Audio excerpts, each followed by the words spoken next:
Right, this is going to be another episode of Snake and Banter. Maui and I are back. We're joined here by Ted, who is a Bulgarian commentator who you might have seen on some of the events. He's working his way into the circuit. Before that, though, we do actually have a sponsor for this show. This show is sponsored by eSportsBet, the industry's leading crypto odds matrix. And right now, they don't just have their usual promotions, deposit bonuses. They actually have some exclusive promotions that are just limited time only. So they've got one at the moment called the Chinese New Year Red Envelope Frenzy. If people aren't familiar, in China and Asia in general, they celebrate the Lunar New Year over there. It's actually just finishing now, the celebrations. So they've done a special one-off promotion. What you do to activate it, everyone can do this, but they can only do it once. And obviously before it runs out, you go into the website, and as you can see on the left, instead of going to esports where you make the bets, you go to the one that says promotion. It has a little image of a present on it. Click on there. The key thing to note here is you don't just get these by default. You actually have to go and activate them. So there's a bunch, like later on, I'll tell you about the 777 one. For this one, we're going to do this one. You're going to click the Red Envelope Frenzy.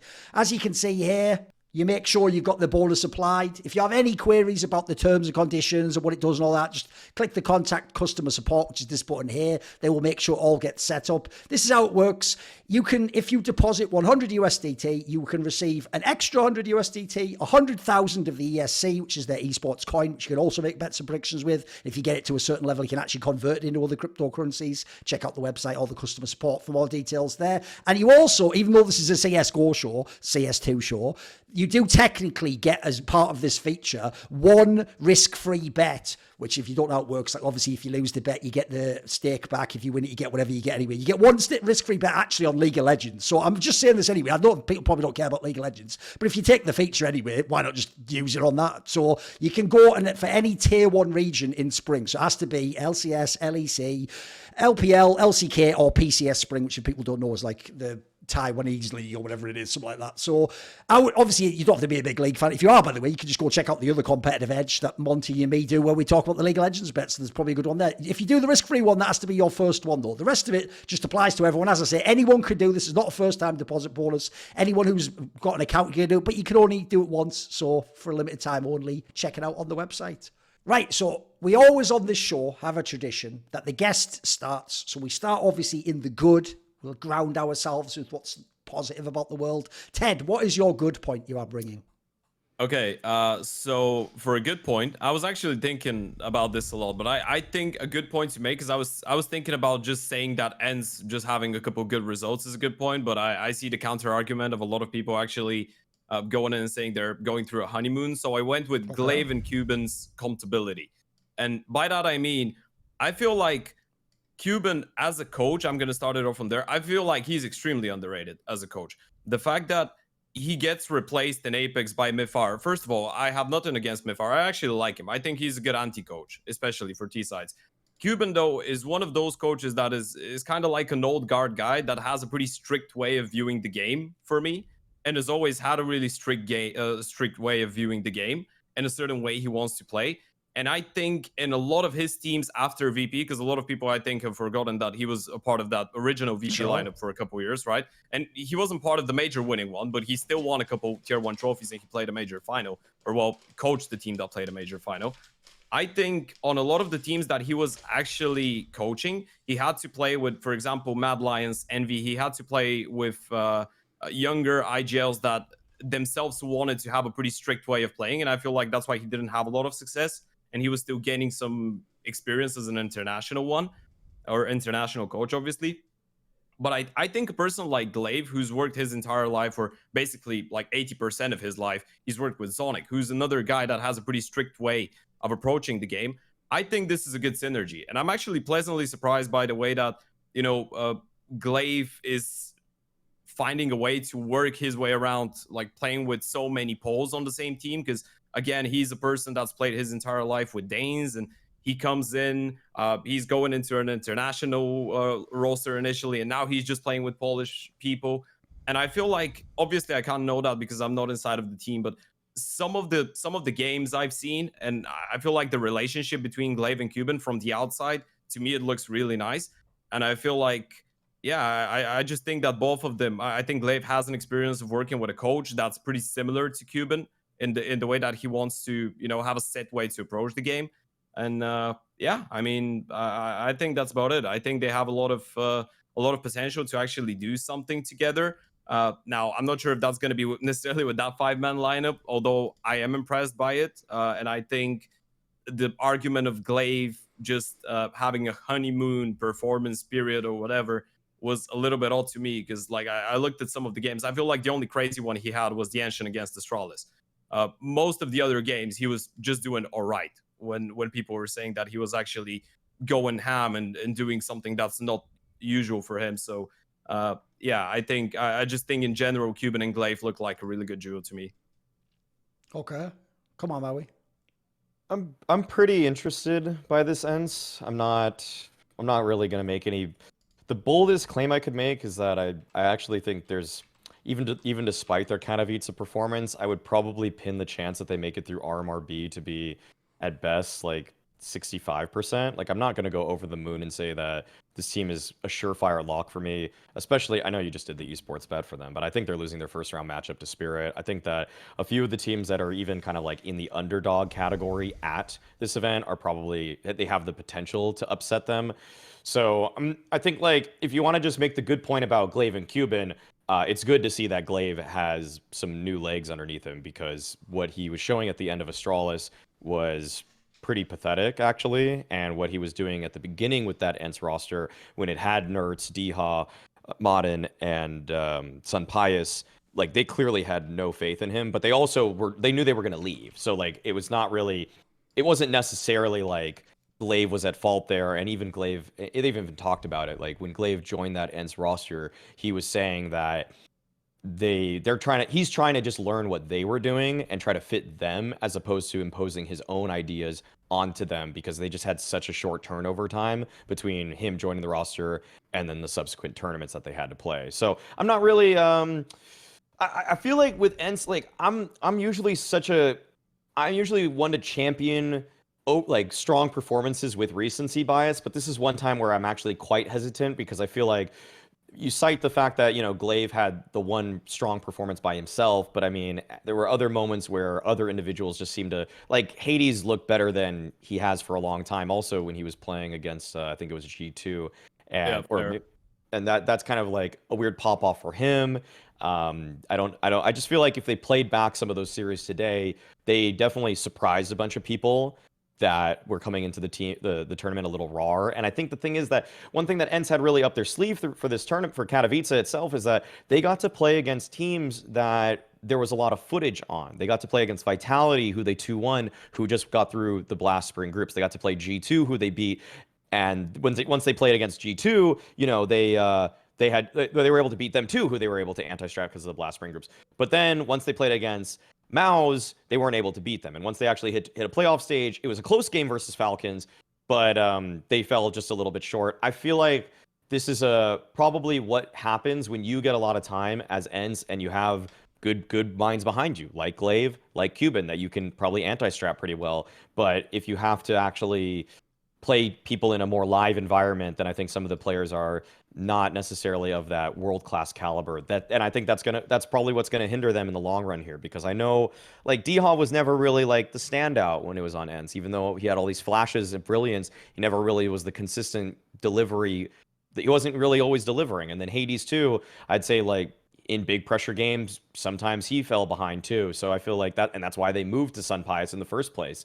So Glaive is like the one guy actually surprised, despite the recent history for him, who has proven that on big stages he can elevate his performance. But when it comes to the Falcon series, I don't really think he was the guy that I was looking to. In fact, he himself had an individually very bad series there. So if anybody's supposed to, like, uplift them in a big moment, I mean, he wasn't someone they could look to. So with your baseline point of just kuben, like, yeah, he's probably been a really underrated coach. That dude's been to maybe 8 major playoffs in his career. So mostly with the VP core, but also getting it done with the Apex core, the Apex guys too, which was a huge surprise to a lot of people. So I feel like there's a lot of reason to trust that this is going to trend well. But I do think that Katowice was an overperformance for sure.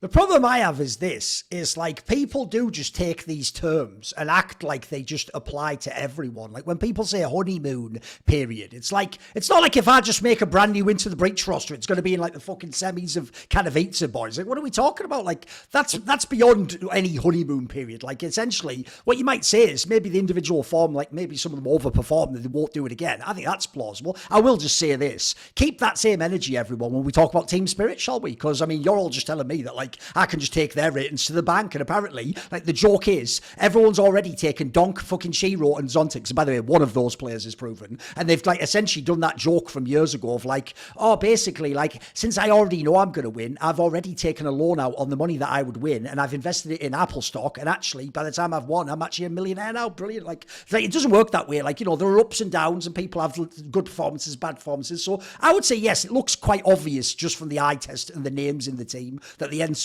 like result was an overperformance. But I even think, to me, part of the reason they go down is like you get a little bit of the players go down, but the other problem is Katowice was still a lot of messy brand new rosters, so I think they actually kind of feasted on that to some degree. Because remember, one of the things they have in their team that people probably forget is it's essentially like two sets of people that have played together a few months. Like Glave's now played with Dihad for a few months, and then kuben was coaching them, and then the others come from the 9 team where they played together. So like it's not like it's really 5 players. People are making this sound like it's like almost like bleed rosters where you've made a totally brand new lineup and you're trying to from match 1 in official win the game. That's really hard. Building from scratch is probably the hardest thing. There's some pre-existing aspects. I also think, by the way, it's actually an obvious pivot. Like it's funny when ENCE made this pivot. If people don't know, by the way, I can even speak to that a little bit. It's not as simple as like, oh my God, Glaive joined thinking he was getting his another break at tier 1 with the ENCE core, but then they left. Even when he joined, guys, behind the scenes, those talks were already happening with those players. I am almost certain he was aware of it,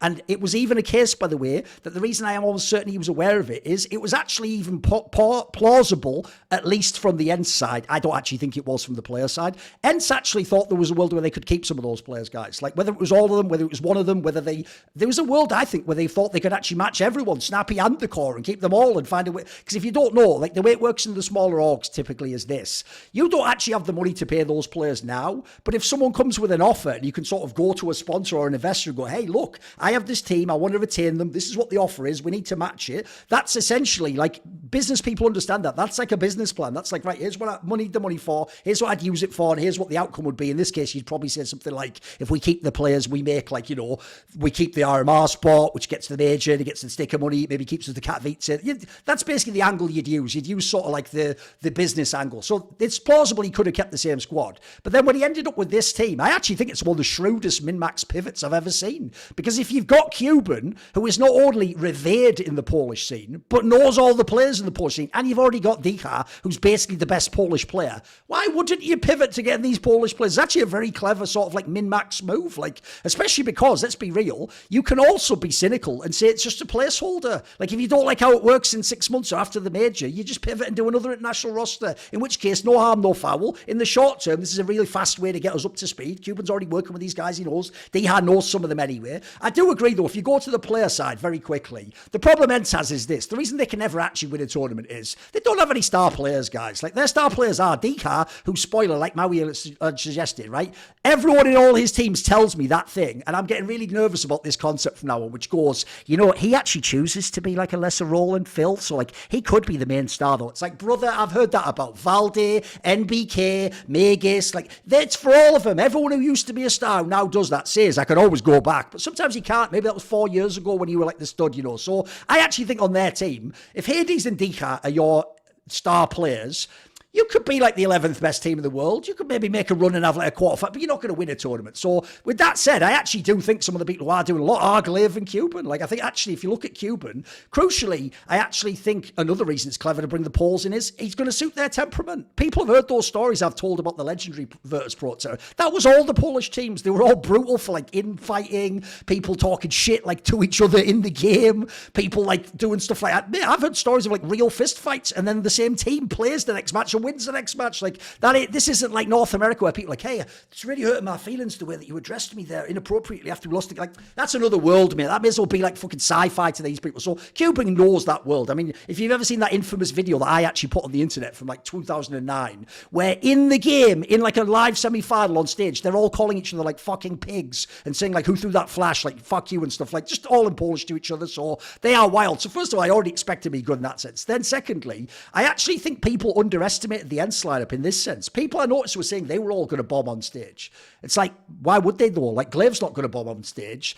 D has been in a million stage games the last year, and even Hades has had a few. He's been in the semi-finals of major boys. Like, I think people are overlooking that. Like, look, I'm with you. The 9 players, to me, still have to prove that they're as good on LAN. That was the big problem. But there's only 2 of them. So it's like, in this scenario, you can get sort of like brought along in the mix. And I'll just throw this in finally, which is I actually think the glaive angle is the most interesting one, because here's what I'll throw out there as a little bit of food for thought and see if either you guys have anything for this. If you've ever listened to the interviews that Zonic and Glaive have done ever since the Prime Astralis broke up and Device left and then gradually they left the team, have you noticed how the interviews get ever so slightly spicier every time until eventually what you realise is even when they were winning majors, guys, it was not all sunshine and fucking butterflies. They had disagreements, and it's even implied if you listen that like Glaive and Zonic had disagreements on how to play the game and how to structure it, because that's one thing I don't think people know. It's like Glaive is a really tactical IGL, but I actually personally think left to his own devices, he'll do a bit more of a karrigan. He'll put a lot more of the weight on his shoulders and internalize it and make a lot more mid-round calls. I actually think the genius of Astralis was how they sort of paired his style of calling with the Zonic system, which is also why, you know, Zonic himself had to learn. It's different with Apex than with Glaive. So I'll actually throw that out there. I actually think there's also a world where even though kuben and Zonic are different coaches, there's a world where maybe actually kuben's kind of like maybe he actually aligns more with Glaive. It could be. I know people can't conceive of this, but I would just say this. I think Maui will get the premise. I think actually sometimes in great partnerships, creative tension's actually like a dynamic that makes it better. It's not that you both agree on everything. Otherwise, why would you need a partnership? Sometimes the fact that you want something, I want something different, and we find like a compromise that sort of works for both of us, that often actually will mean that you sort of rein in your bad qualities, and then I like don't go too far on what I want to do, and then we sort of reach something that works for everyone. So I actually think this is an angle where like with this lineup, I don't have too many hopes, but here's where I would get excited and throw it back to you guys. Mate, if I'm allowed to make like maybe even just one change, if I can bring in like one FPL rifle, it doesn't have to be Polish, you can speak, again, we're speaking English to any player, now we could have an interesting team. Like if we have like DR, and then I'd pick me like an FPL stud rifle, some young 16-year-old, some guy from East, give me some of those players, or even, tell you what mate, even some of the ones people might not like fuck it, bring in some of those like older players that we're all raving about, like Patsy and stuff. Maybe one of those can play on a team like this. Like, then I'd be interested, because I do actually agree that if you go to the base of this is the IGL, this is the coach, I think you've got a fantastic base. I even think, by the way, people like DH, if I go from the other side and I'm building from the ground up, we've got a nice little start of a team here. And as bad as I might have made it sound by saying they have no stars, well, I'll tell you what, the easiest thing to find right now, as these top youngsters are showing us, is just someone who's just got sick aim. Like, the joke is that you can just find every day in FPL. You can just find that all day at tier 2. So if you have the other aspects, I think there is a future to this team, actually. I know everyone wrote them off. I did sort of when I saw that they pivoted like this, but I think it was kind of shrewd. I think it was kind of a nice move. Anything else on this one? Yeah, I mean, I can actually add a little bit. Yeah, I feel like I might have maybe phrased it a little bit wrong. I feel like you phrased it even better than me. I feel like they have the base. I think the base is really good. And I truly believe that Glaive and kuben can make it work together. Obviously, I'm not stating that this team, I feel like they might have overperformed a little bit as well. But Sure. for me, what actually makes me believe that they can do well is the fact that they didn't go into the Falcons and Vitality and G2 games beating them 13-3, 13-3. Yes. If that had happened, then I'd be really worried. I'd be like, okay, there's no way this is repetitive, right? That's not going to happen again. But then I see them play well on some maps. Then on some maps, they fluke. On some maps, they get absolutely destroyed. And I'm like, okay, then apparently there's some work being put in there. And I actually believe that, you know, obviously Hades didn't have the best of times last time when he was on ENCE. I feel like him going back to 9 was really beneficial for him. I feel like it might have been a little bit too early for him to get picked up by a big organization and just play big CS before. I think him spending some more time on 9 has made him feel a bit more comfortable. And I feel like for him mentally, because you pointed out that sometimes he flukes on scene, right? And this is something that a lot of people have been talking about, that he crumbles under the pressure. I think it might be a little bit of a case. Now, I'm going to give a really bad example, but I think it's quite similar. when Liquid signed Patsy and Rainmaker, I feel like that takes a little bit off the pressure of the shoulders of Aussie. And I feel like it's the same here with Hades, because you have two younger guys that everyone's going to be more critical of. And eventually, like, you're not the youngest guy anymore that everyone's critical of, because you've had experience to play before and they have some respect for you. So now you're in kind of like that middle ground. You're not the most experienced guy. You're not Glaive. So if you have a really bad performance on the big stage or Diha, no one's going to be that critical of you because they don't expect you to be the one to lift up the spirits that much. But then everyone's going to be looking at the younger guys as well and saying that they need to learn how to play under pressure. So I feel like he's in a really good sweet spot right now. And in terms of Goofy and Kyler, I completely agree that looking at this 5-man lineup, I'm going to be brutally honest. I don't see a team that's going to win trophies. All I'm going to say, I believe that Kyler has the potential to be a really good rifler. Okay. I think he's that type of a guy. Like, there's another Polish rifler that's playing lower echelons, like Reiko. I'd compare him to even Ships from the Bulgarian scene. I feel like there's just those rifles that have a lot of pure skill and a lot of potential. And I think they're really smart players. Like, the decisions that they make, we have a term that we use in Bulgaria, actually, winning around by just using your keyboard. I feel like he's that type of a player. And he's got that little bit of craziness, like that unique way that he sees the game. So I actually think there is a solid... I think there's a solid base with ENCE. Obviously, judging by one tournament, I can't go out and say, okay, they're the perfect duo. Glaive and Kuben are going to marry, and they're going to be the best IGL and coach duo in the world. But I just like what I see, and I think there is some potential there. Right, well, he's obviously cleansed any, like, nervousness around this topic, Maui, by invoking the name of Ships, which is, if you ever worked on Flashpoint 2, is a dreaded name. Don't ever invoke that again. Like, listen, that was like that gif of, like, whoever it was, like Tyra Banks or whatever, like, we were all pulling for you. And then he just ruined his whole career and became like the IGL or something stupid. Like, that guy was actually really skilled. I'm with you, mate. Right, let's move on though. Let's go now to Maui. What is your, by the way, this is one of the most on-brand points, but it's a good one this time. It's not indulgent this time. What is your good point, Maui? Oh, right. I had to do this one. Of course, it's the fact that Big decided to change their roster up after not qualifying for even the RMR. And what they did is they... Well, obviously, Maui, low-key, they watch our shows, obviously, because we did just almost like a week before this, like, wasn't it on Health Take Point Medicine? Did we literally reference this exact topic? Like, the Big's like a waste of time or whatever. They must be fans of the show. Fucking hell.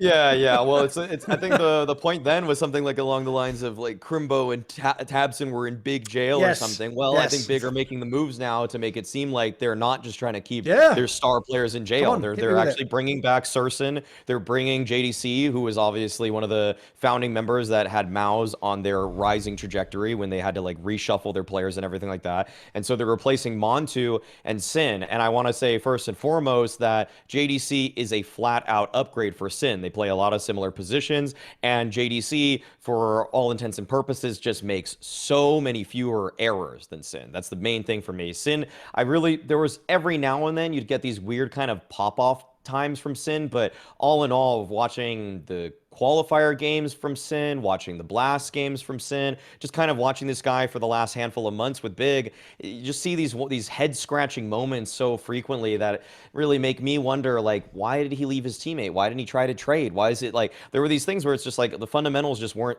unfortunately, they just weren't there for this guy, and I think that he has probably room to grow, but JDC is a proven quantity. He's not going to necessarily change the whole dynamic of your team from a firepower standpoint, but he's a guy that was supposedly like a secondary caller when he was playing with Shuhei and when Maus were overperforming based off of the firepower they had back then.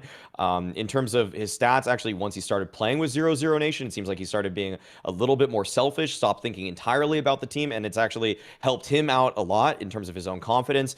And then also, you think about syrsoN and you think about versus Montu, and in recent memory, actually, Montu's been pretty good. I actually think that Montu, in a weird way, it's almost in a weird way a shame that this isn't just a one-for-one Sin for JDC, but they decided to go for the whole all-in, back-to-speaking German way by bringing back in syrsoN. And yeah, syrsoN hasn't actually performed incredibly well under syrsoN Nation, but we do know that this guy was such an RMR farmer and like he was basically like a low-stakes merchant. This guy would always raise the floor of Big, because if you're not throwing great flashes, he's just decimating you. He'll be aggressive, he'll get in your face, he'll go for his own plays, and he was a guy that could just take over those kinds of games. Obviously, against, you know, top tier opposition in the world, sometimes he could falter, especially if it was on a stage or just late in a tournament. But like, that was usually something we had to be concerned about once you started reaching top 10 at an S tier event, or top 8 at an S tier event. It wasn't at a point where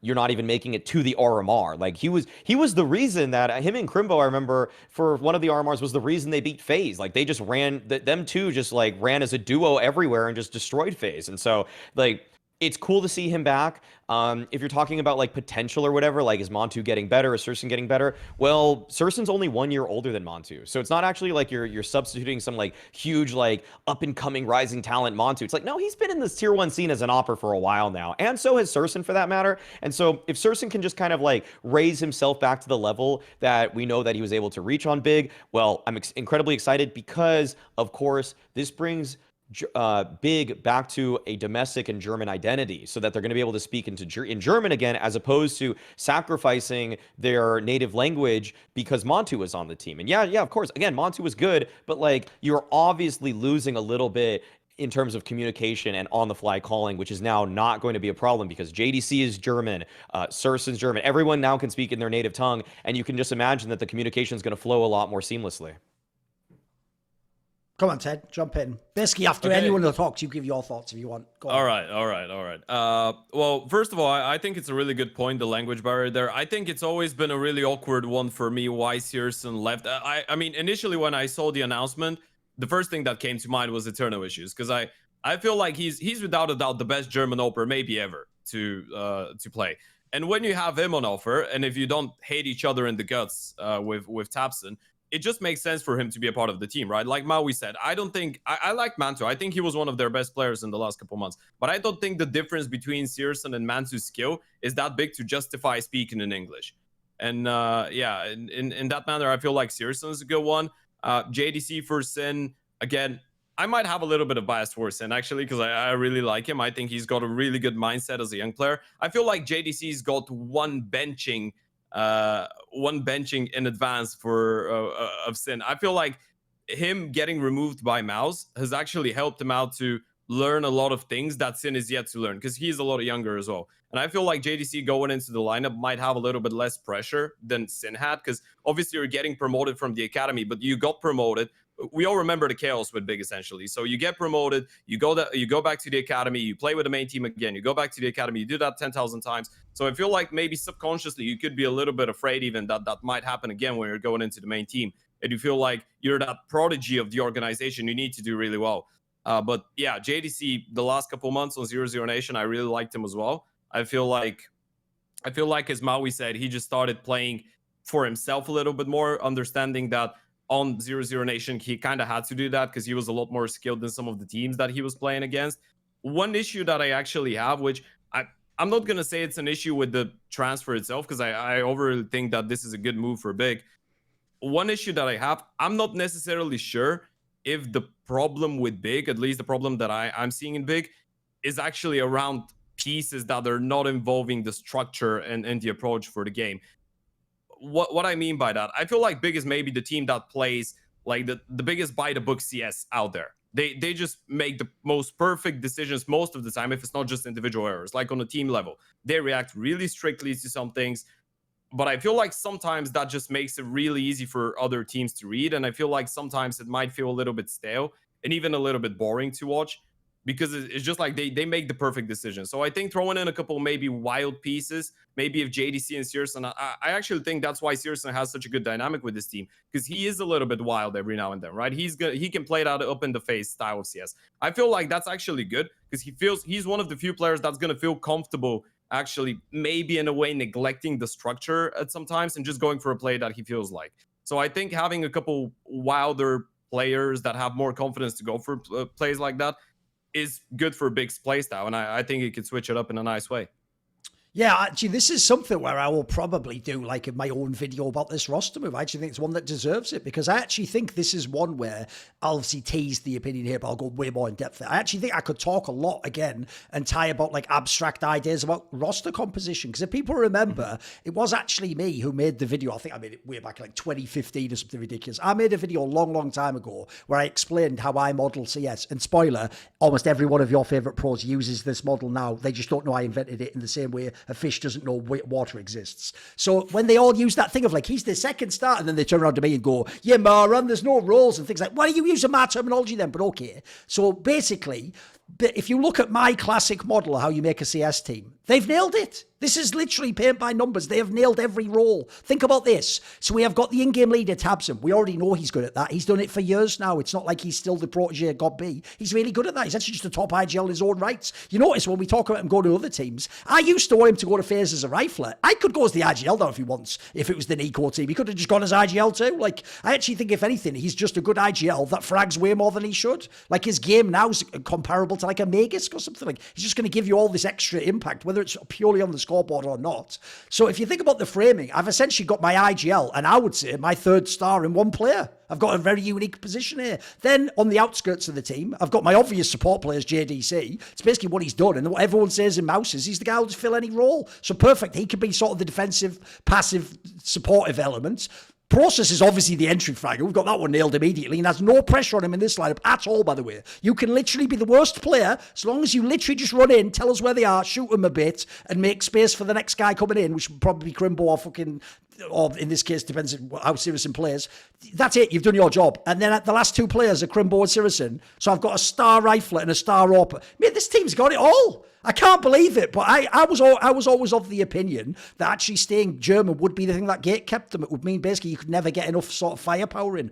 Dude, if here's the good news. Either this lineup will be really good or you can't make a top German team because this is like the German super team. Oh, and then by the way, remember, a lot of people forget this. In Big, they had to cycle through all those coaches. They had the Toby guy, they had Legia, and that's because God B was off doing Valorant. God B is the coach. I know a lot of people didn't notice that because it was kind of the quiet period of Big. It was only even the Blasts that were ever making noise. They even actually have the Dream Team coach as well. Like, this is actually the best squad you could almost make. And I'll actually tie it to what Ted said at the end there. If you ever listen to my reflections with syrsoN, because he is more of like an FPL style wild AWPer, and he just loves that like streaky style of play, that was not the God B style of the game, by the way. He actually talked about how there is sort of like some friction there, and God B doesn't like if you break his strat or you miss a flasher. But I actually agree with you. It's like what I said earlier about that other point in about Zonic and Glaive, if you remember, Ted. I actually think creative tension can be good. I actually think sometimes, like you're saying, if God B does it too much by the book, then that also becomes something you can read once you figure out what the book is. Meanwhile, if you only have the streaky AWPer who goes everywhere, you've got no structure, you can't base anything around that. So I think when you marry the two,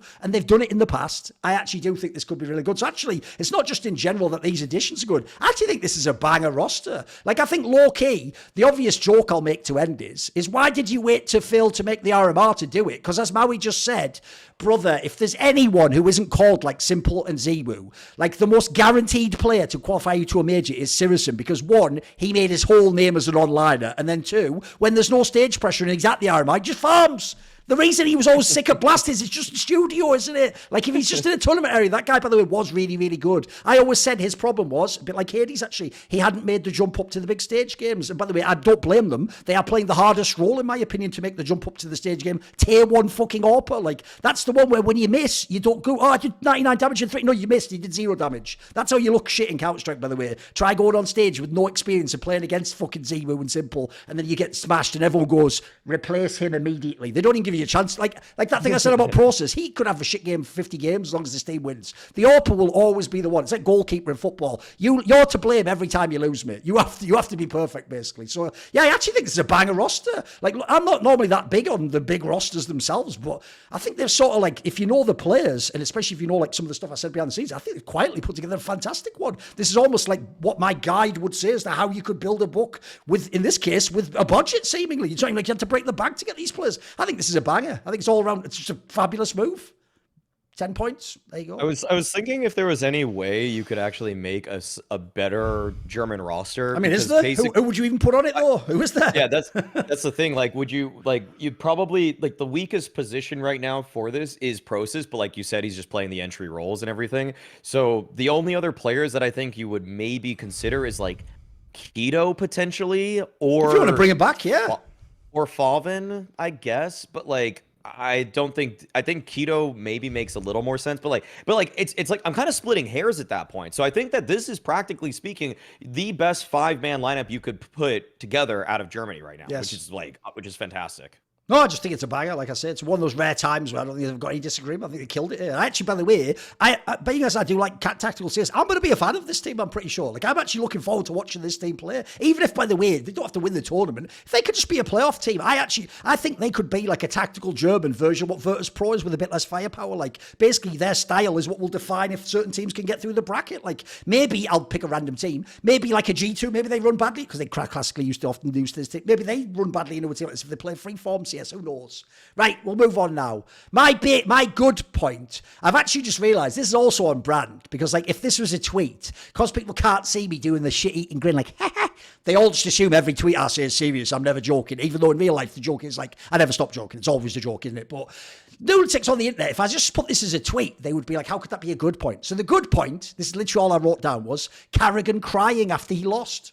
So you're going to think, fucking hell, that's dark. What are you, a Glaive fan or something? What are you hating? Was it? No, because here's the weird thing that people didn't get. I don't know if you saw this, but there was all these people where when karrigan did that interview with Banks, you must have seen that in the final, he was literally crying, by the way, when they were losing it. He looked really shook up. After even just the second game, the Mirage one, you could tell he already knew it sort of gotten away from him.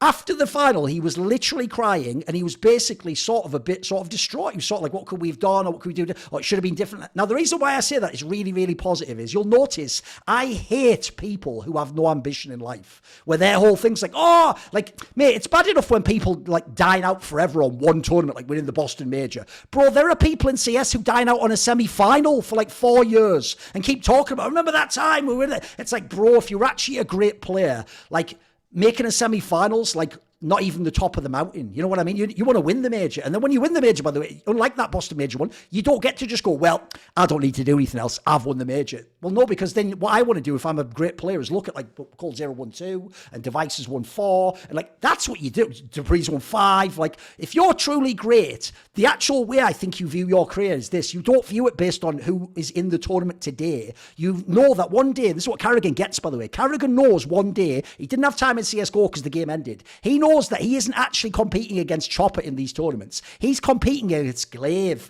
fucking Khan from 1.6, Ave, the greatest Zeus, the greatest IGLs to ever play Counter-Strike. And at the end of his career, we will ask who was the greatest of all time. And it won't be just winning titles, that'll be big. But what it'll be is this. It'll be how many chances did you have with the pieces that gave you the chances to win? It's why actually I've always said, even though you might notice I often defend Nico for not winning the major, I will say he had a lot more chances than some people who did win the major. I will always say that he had some very good teams that he didn't win with, so I have to judge him on that scale too. I can't just go, he was good enough to win the major. He also had a lot of chances to, and he didn't convert on them. So if you're someone like karrigan, it might be cool to do what everyone does on Twitter, like, wow, all the finals in a row. It's like, he's not thinking of that. He's thinking, I lost the last 3 finals. He's thinking, that's 5 trophies I should have in the cabinet. Like, essentially, I should basically already be like the GOAT of CS2. Like, I should actually, we could have done a NiP, not, every map in a row. We could have won every tournament. It was right there. If we're making the finals, it's possible to do it. And also then, lastly, I'll just throw this in. I also am almost certain from knowing karrigan that even though in the end Spirit played great and they looked just as good in the rest of the tournament and they won the final, he also knows there's a world where actually they're not supposed to really win that one. In fact, they're supposed to lose then, so we can all say all the shit we were going to say of like, well, that's what happens when you play on stage, guys. Welcome to Katowice. Welcome to CSGO, And then what happens is they then come back in a year or two and win, and then we get the feel-good story, but the current top player, karrigan and Fit, they get to win now, and that's kind of the way we know the world goes. So essentially, I don't think as even though other people might think like, well, it's just one tournament, and if what you'd probably think if you're a fan is, karrigan's in position to win every tournament. He could win the major next. Who'll care about that? No, I can tell you. do. People like karrigan and even Nico, what I actually do dig about them is they know that all these majors and prestige events count. They know that at the end, like if they could have won 4 Katowices and they only won 1, it isn't going to feel that great, that 1 trophy. They're going to be thinking about the 3 that should be next to it. So that is a winner's mindset, if people don't know. Even though you'll notice within that, it is why to be the greatest in these roles, you have to almost ruin your life, because you have to be so obsessive that you can't even take comfort in a second place. Even though, by the way, that's probably really bad for like your mental health and your relationships. The thing is, this is why the greatest people, I always say, to me, it's like they really do. They burn up a part of themselves in trying to accomplish this greatness. You know, you almost have to sacrifice something to the gods or fate to get that win. So I thought it was actually cool that he had such a raw emotion. Think about it, he's like the oldest guy in the scene. He's just won everything for like 2 years. And by the way, he's had all this success in CS2. That would be easy to actually play it off and be like, who cares? You know, hey, I've lost to Katowice too. I'll come back and win. No, this guy was affected by it. I could tell that was genuine as well. That wasn't for the cameras either, by the way. That wasn't like a certain guy who's on Team Liquid now who can somehow put it this way. There's a certain Danish guy on Team Liquid Maui where I think there's like another string in his back. One string goes like, you know, a movie speech, like, guys, you got to look at the guy next to you and ask yourself. Then the other string, tears just come out, the waterworks one. Obviously, you know, what saline solution sold separately. Keep out of the hands of young children, maybe a choking hazard. Yeah, all the jokes there. You can work that one in. There's something there. Right, go on then, guys. What do you think? Basically, it's the fact that I actually think for real, karrigan was broken up about that loss. I don't think that was just like, what a shame. What do you think on this angle? I've given you a lot there. There's a buffet there. Yeah, I think karrigan doesn't strike me. Obviously, I don't know him personally, but I think I've followed CS for a long time. He doesn't strike me like a person that's really good at hiding his emotions, as you pointed out. He knows how to act professional, but if I see karrigan cry, it's not going through my mind that he's doing that for the cameras. Like, actually, you saying that right now, I realized I haven't even thought of that. No, I don't think anyone did. Yeah. Usually, I'm a pretty critical guy. Like, I criticize everything, and I'm thinking about really like different aspects and conspiracies and stuff. I haven't even thought about this being a possibility. I was just like looking at him, and you know, I actually laughed at the start because of the way that you phrased like a good point, karrigan crying. Yeah, but the sense of like the point that you're making is really good. I think I even got more respect for him after seeing that, because I feel like for a person in his position, it's pretty much a pretty similar story to, I guess, if you see Dupree react the same way, right? When you see a person that's been around and has played CS on the highest level for such a long period of time and has won pretty much everything, as you pointed out, right? Well, he hasn't won 5 majors, but he still has won a major. Yes. It's really easy to feel a little bit less motivated. It's really easy to, I mean, give an example. Olaf Meister, I feel like towards the end of his career, he lost the drive a little bit, right? I feel like karrigan is the only one from the old guard. Like, and I'm not counting Snappy, by the way, because Snappy is a late starter. Snappy has not been. Yeah, he has a reason to still be hungry now, right? Yeah, exactly. Exactly. Yes. He's got a lot to gain still. Whereas karrigan, he's been gaining for he's been winning for so many years, and I still feel like he just wants to build up his legacy. And you made a really good point. I think there's a saying that I love, and I feel like it makes a lot of sense. A lot of people don't understand that when they're talking about people like that. The biggest geniuses of like human history, and like when someone is special, when someone is a genius, which I think he is in CS way, they are a little bit crazy and their lives are a little bit messed up, because you have to have something glitchy in your personality or life in order to be special and really good at something else. And I think this is what we're seeing. I think karrigan might be that type of person, and I actually like people like that a lot. I feel like from the outside, and I'm saying that not implying that I know, but I just realized that I don't know. From the outside, I don't think anyone is, well, unless you've been in that position, I don't think we were able to actually understand what's going through his mind. And I feel like him crying over that, which when you think about it in the bigger concept, like obviously he's won 5 finals, he's lost 5 finals in a row, sorry, which is not great, right? This is a catalyst for his emotions. But the fact that the major is coming up, so a lot of people might think, as you said, a lot of people might think, okay, he's lost Kato, but Donk had a 10,000 rating tournament, and Celtics played well, and Shiro played well. So what is he even crying about? You can just be like, okay, they just played a live tournament. But I feel like karrigan is just that type of a person that has the mindset of, okay, you know what, they played well, but if we were perfect, we would have still won. Yes. So I feel like, especially in sports, this is a really good mindset that the best sportsmen in like football, American football, tennis, all of those guys are gonna say one thing. Okay, he might have played great, but that means that like if he beats me, that means that I wasn't perfect. I wasn't at my best. Because if I play perfect, there's no way he wins, right? No matter how good he is. And yeah, that's the reason I actually agree. I think this is a good point. And I feel like, because a couple years ago, I wasn't really a big karrigan fan. I mean, personally, I've always respected him for the type of CS and, the IGO he is. But I think he's winning me as a person with stuff like that. And I'm gaining a lot of respect. And I'm actually looking forward to seeing for how long he's going to be able to keep up with that. Because if he's able to keep up competing for like maybe 4 or 5 more years, I think that's going to be unheard of. Like that's going to be really impressive if he's able to keep it up till like 37, 38 and have the same drive for the game. Oh, by the way, one thing you said there that I actually should have explicitly said myself is you nailed it. This actually should be the easiest of the big losses at a prestige event to take, because not only Donk, but the whole fucking team smurfed, and the guy literally broke the record for like all stats at the event. Like if there's ever an event, Maui, you're supposed to just go, well, that's not going to happen again.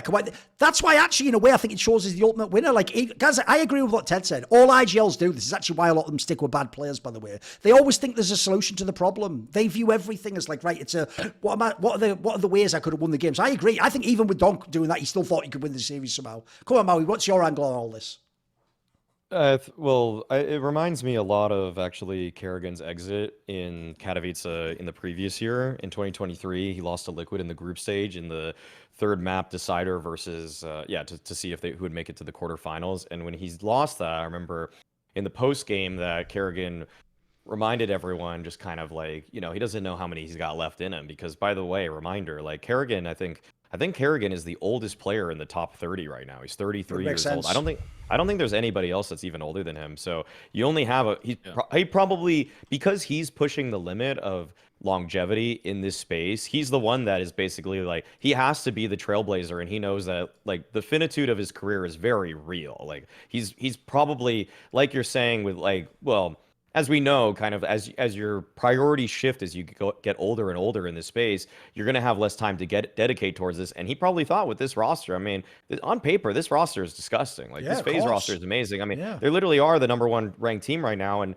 yeah, getting a champion, but karrigan doesn't care. I don't think he gives a damn about #1 placings on HLTV. He cares about trophies in his cabinet. He's been #1 so many different times with different rosters and lineups that like it really is just about stacking up that hardware now. So, I like the point that you brought up also, just the fact that like this could have been an NiP level era of CS2, and FaZe were so close to it. And I also think in some ways karrigan might have lightly forgave himself for losing the fall finals and the world finals to Vitality if you're able to capture a true prestige trophy in IEM Katowice. Yeah, by the way, the point you made at the end there is a very good point if you know pro players. Here's one mistake people make. The reason why karrigan cares about losing Katowice is it doesn't matter that you won that. You want to win every Katowice. But I agree with you. They would actually use that logic at the end there, though, which is like, I can lose 2 medium lands if that means I win like the big one or the major. Like that is actually where there is a little bit of cope, but that's actually justifiable cope because you just can't be your best at every tournament. Right, even though we're using the overlay competitive edge, because it's just what we're using for this feature for esports bet, I'm going to actually have each of my panelists here pick out a match from next week's RMR, so there's still plenty of time to go and look and see what you think of the bets and the odds. All the matches are up, as you can see on your screen. I've asked them to each pick one possible prediction / bet for me, and they can do any angle they want. They can have a winner, they can have an underdog, they can go with the over-under, whatever it is. So Ted, who have you picked for this one? Which match have you gone for? I've decided to go for an underdog bet. I'm going to go for OG to actually win against Apex. Now, before people jump on me, I want to say, in a best of 3 game, I would favor Apex because I feel like they have a deeper map pool. But I believe that Regalia and Heavy God can, on a good day, carry through that game. And honestly, I feel like the fact that it's a best of 1 is going to limit Apex as well in terms of the maps that they can play. So Anubis is out of the way. Anubis, for example, is a really good map for them. I feel like if they go to... They might end on an ENCE, they might end on a Mirage, they might end on a Vertigo probably. And I believe on a good day, OG could win that. Because I think Apex is the better team, but I feel like they're the better team in a way that, let's say, Gamer Legion is the better team than a lot of other teams. So, yeah, I'm going to go for OG because I feel like 2.5 for just Heavy God and Regali having a good day, or Heavy God or Regali having a good day. I think it's decent. Yeah, so basically the odds on the site are it's 1.484 for Apex, which by the way I don't think is actually that great odds. That's actually normally like the limit of where I cut off like slam dunk favourites. So the underdog is the way to go on this one. On the eSportsBet website, it's 2.524. I will now do the bet. I'll do a 250 on that one since we're doing an underdog. And if people know I follow the Cassard rules where you basically do half a unit if it's an underdog and you think it's like a reasonable chance. Right, Maui, who are you going for? Which is your bet going to be put? By the way, if people don't know, on past episodes, actually, Maui has even shouted out Heavy God. So interesting sort of parallel there. Who are you picking for your prediction, Maui? I'm going to be picking a favorite because I feel like the odds for them to win are kind of lower than I would have expected, or they're like more favorable for the underdog than I would have expected, and that's Heroic over Preci. This is a matchup where Heroic has been trending upwards for me. I feel like the lineup, despite the fact that it felt sort of flimsy at first on paper, kind of like a huge, like an amalgamation of some random pieces, has actually come together quite nicely. So I've been liking what I'm seeing from them. And on the other side, Preci is a team that they don't really have an opper. And I feel like if we're gonna talk about Cloud9 and their woes for what they're missing as a tier 1 team, I mean, Heroic's the kind of team that should be able to eat up a team just like that. They've got some really solid rifler pieces, and so I feel like just the odds in this one were favorable enough where it wasn't just too lopsided. That's basically what I'm getting at. Yes, I also agree, by the way. That's one of the things people might have noticed. That was actually one of my takeaways. It's, by the way, Heroic is a favourite, but they're at a 1.517. I actually think they're a pretty good bet to do this. I think that's about the right odds. Underdog is down at 2.4, but again, not really expected to win. So I think for this one, we'll do the favourite, like Maui says. We'll do a full-size one for this one. We'll do 500. And what I'll throw in there is, actually, that's one of my takeaways from Katowice was that, which is the joke is, like, it turns out one of the actual, like, sleeper best general managers in Counter-Strike is just Chaos. Because apparently when people come and just take Heroic and ENCE's players, like, actually, whatever they're left with just ends up being actually better than you'd expect. Like, those are supposed to be bomb teams that had no chance to do anything. If you didn't see Katowice, even the Heroic team was on the brink of actually sort of doing something. So, yeah, it's kind of wild. Right, I think for mine, I'll just go with a boring one for this one. I think what I'll say is this. I'll actually say that if people know how I do it, I do my bets almost entirely based on the odds. And so I'm actually going to take ENCE as a BO1 underdog to beat Spirit. Because because you have to understand, guys, like, look at the odds that I've got here. Like, these odds are actually mental. Like if you look, even though obviously Spirit's just won and everyone saw them amazing, so their odds are way down at 1.297. I tend to avoid that, by the way. To be a one, if you mess up, like, they won't win enough times for that to be worth it. But if you look at the underdog, mate, it's a BO1. Like, ENCE could win a BO1 at 3.34. I'm taking that all day long. That's an easy underdog bet for me. So I'm even going to say for this one, I'll do the half unit, like good old Kassad taught me. Because obviously in the modern day, I need to prove that Kassad can teach people things and they can be useful. And you can even win using those things. Right, Ted, what is your bad point? What negativity are you bringing to this show? Okay, so I feel like I'm not the one to come up with this, obviously, because it's been going crazy around Twitter the last couple of days, especially as the RMR is going out. But I think it's just ludicrous that there still is best of ones at RMRs with MR12. I just feel like I saw actually a couple arguments from some tier 2, tier 3 players saying that this is actually good to set up people for upsets. I feel like, okay, I'm going to start it off from there. There was an article published on HLTV. I think it was Nero or Dems that published it like a couple months ago. It was still CSGO. And it was about best of ones, the percentage of teams actually winning the game in the end when they've won both pistol rounds. It was something like something crazy, like it's 70. Like 70% or something. Yes, yeah, yes. Exactly. And a couple of days ago, I think it was Vu that posted a tweet about, and it was like a 200 map sample size about the same thing, but in CS2. And the percentage is like 75 or so. Oh, right. Well, maybe to his calculations, it was like 72, but by the games that I'm looking at, it looks even higher. And I feel like, especially when it's about an RMR, because like open qualifiers, I get if you fix the problems with, cheaters and all of that stuff, and all the top teams having to go through open qualifiers, which in my opinion might be a little bit maybe useless at times. But if you fix that, I feel like for open qualifiers, best of ones are justified, because obviously you got to play like 12 maps in a day. You can't make everything best of 3. You can't make, let's say, Astralis make a new team play against level 4s in the best of 3, right? So open qualifiers are completely legitimate. But in RMRs, I just feel like that's just more punishing for the better team, because imagine a team just goes into that game, they win both pistols, they have a couple, I'm talking about the tier 2, tier 3 team, obviously. They go into the game, they have good aimers, but they have no experience. They're not the better team. They have good aimers, they win both pistols. You need like 2 or max 3 gimmicks per game on buy rounds if you win both pistols, and you've won the game. And I think that it just puts a lot of the top teams in a pretty precarious position. Now, someone can go out and be like, okay, but they're the top teams. Aren't they supposed to be able to win the pistols? Aren't they supposed to be able to, compete? Is the same for everyone? Yes, but I feel like a big factor of being a top team for sure is the fact that you have a deeper map pool. So it's one of the advantages that you have. You're better on more maps. You have more experience. So why not be able to actually show that you have that experience, you have that advantage because you've worked for that? And it's the same with the fact that tier 1 teams are better in correcting their mistakes, right? They're better at adapting, reacting to stuff. So even if they get caught off guard by something, by some gimmick play or a different approach or something just simply crazy, they're going to have more time to actually correct that in a best of 3. And if a tier 2 or a tier 3 team, for example, beats Vitality or FaZe or who not in a best of 3, I feel like that's a massive achievement. You can't just say that was a best of 1, they won the pistols and blah blah blah. You're actually going to be like, okay, those guys can play some legitimate CS, they've done their prep, they played some good CS the last couple months, they actually deserve that victory. So yeah, I feel like as well, just to add to that before I throw it to you guys, I feel like the economy system in CS2 is just well, in MR12, the economy system is not created for best of 1s. I feel like the money needs to change massively as well. And if you look into it, the only sure moment when the only guaranteed force buy you're going to see after a team loses pistol round is if they're T-side and they plant the bomb.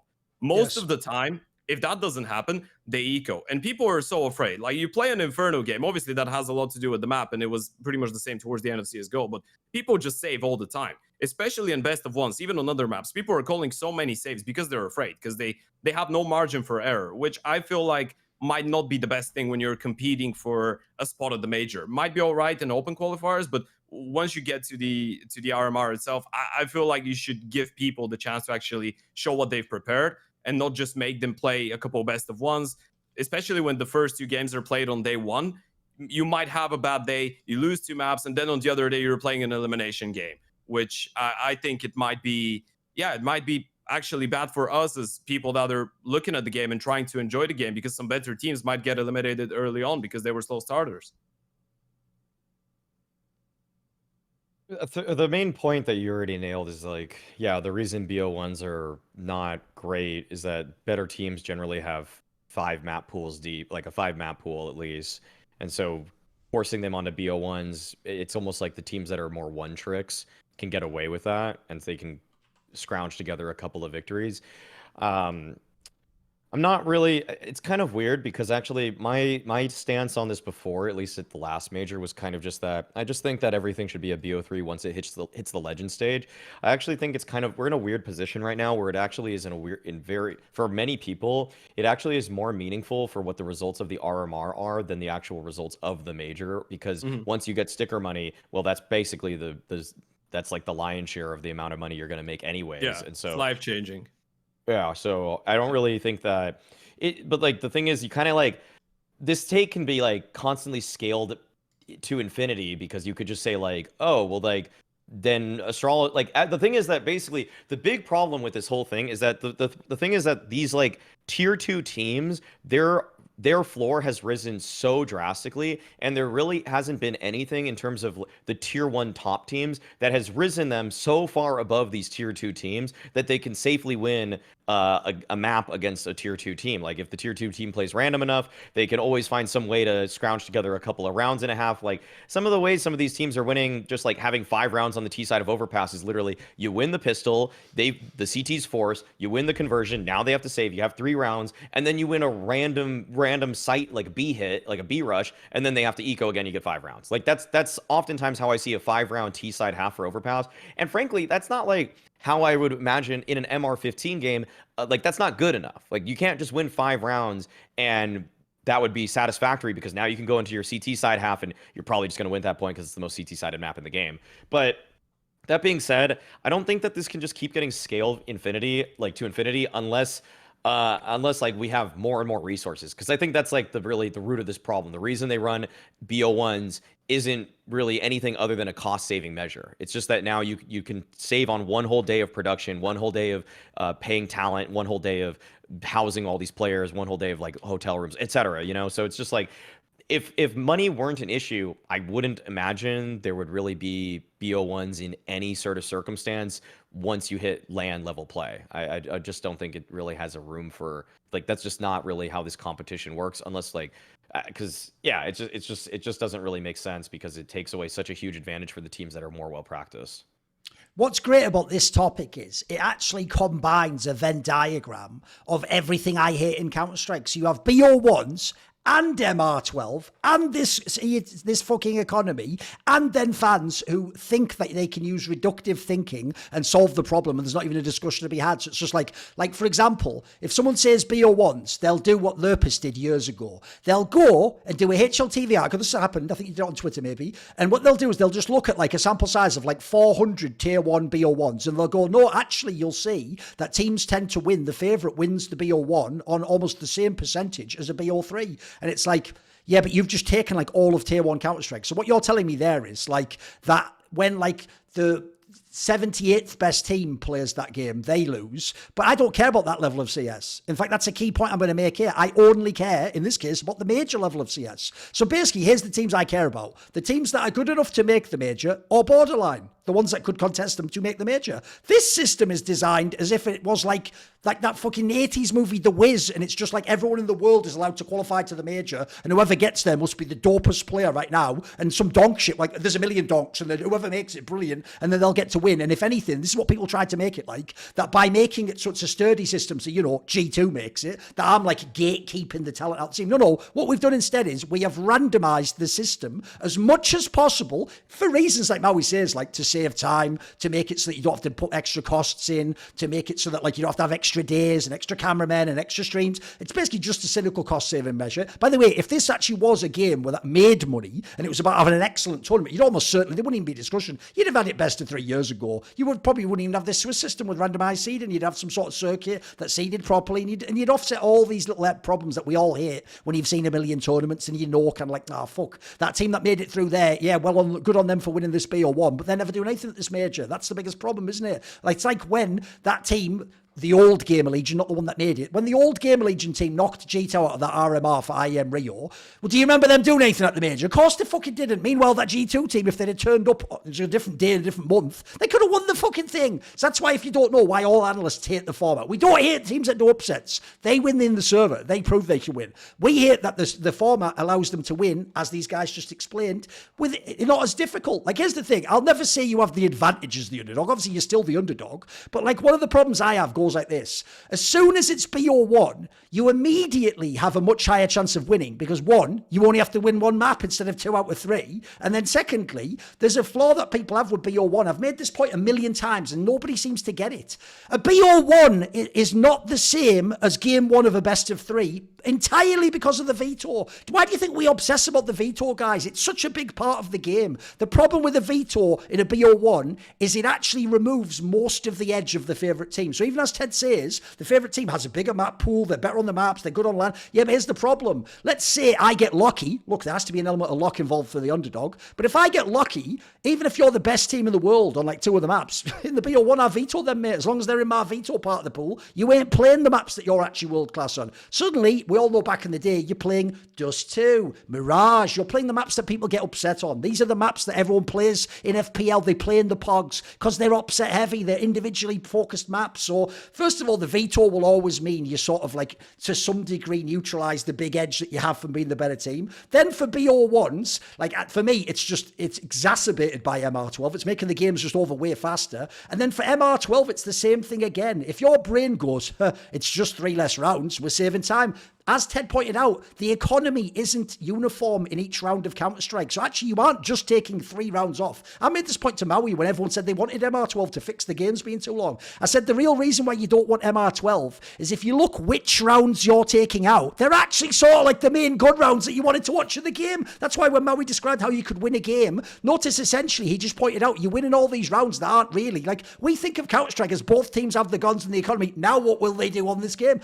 You're barely getting those rounds. Those are actually the rounds, no joke, that you take out of the 15 to make it MR12. And now you exacerbate, like Ted says, the difference now, here's another thing. Each round isn't uniform based on the sides. So, for example, it's very different to lose T-Pistol and have the CTs buy than it is to lose to win CT Pistol and lose the next round and get forced back on. Like, as you say, there's a literal imbalance in the game that I pointed out when they made this economy, that if the Ts plant the bomb and do nothing else, they just get essentially, like, it's almost almost like a crazy gamble multiplier that like this next one round can almost like win you half the game basically. Because I always tell people this, the worst moment if you're an analyst in Counter-Strike is when it's two teams that are quite well matched and it's a really good map that's going to be awesome, and then the CT economy is just permanently one round behind because they never get to actually play the proper match that you're ready for them all to play. This actually happened a bunch of times. If you see people saw when Spirit would have these insane T starts, like the CTs are just never getting to the full economy. And even though the rounds are going, they're even winning rounds, but they're winning rounds with one person left alive or they're defusing a bomb. And in those scenarios, like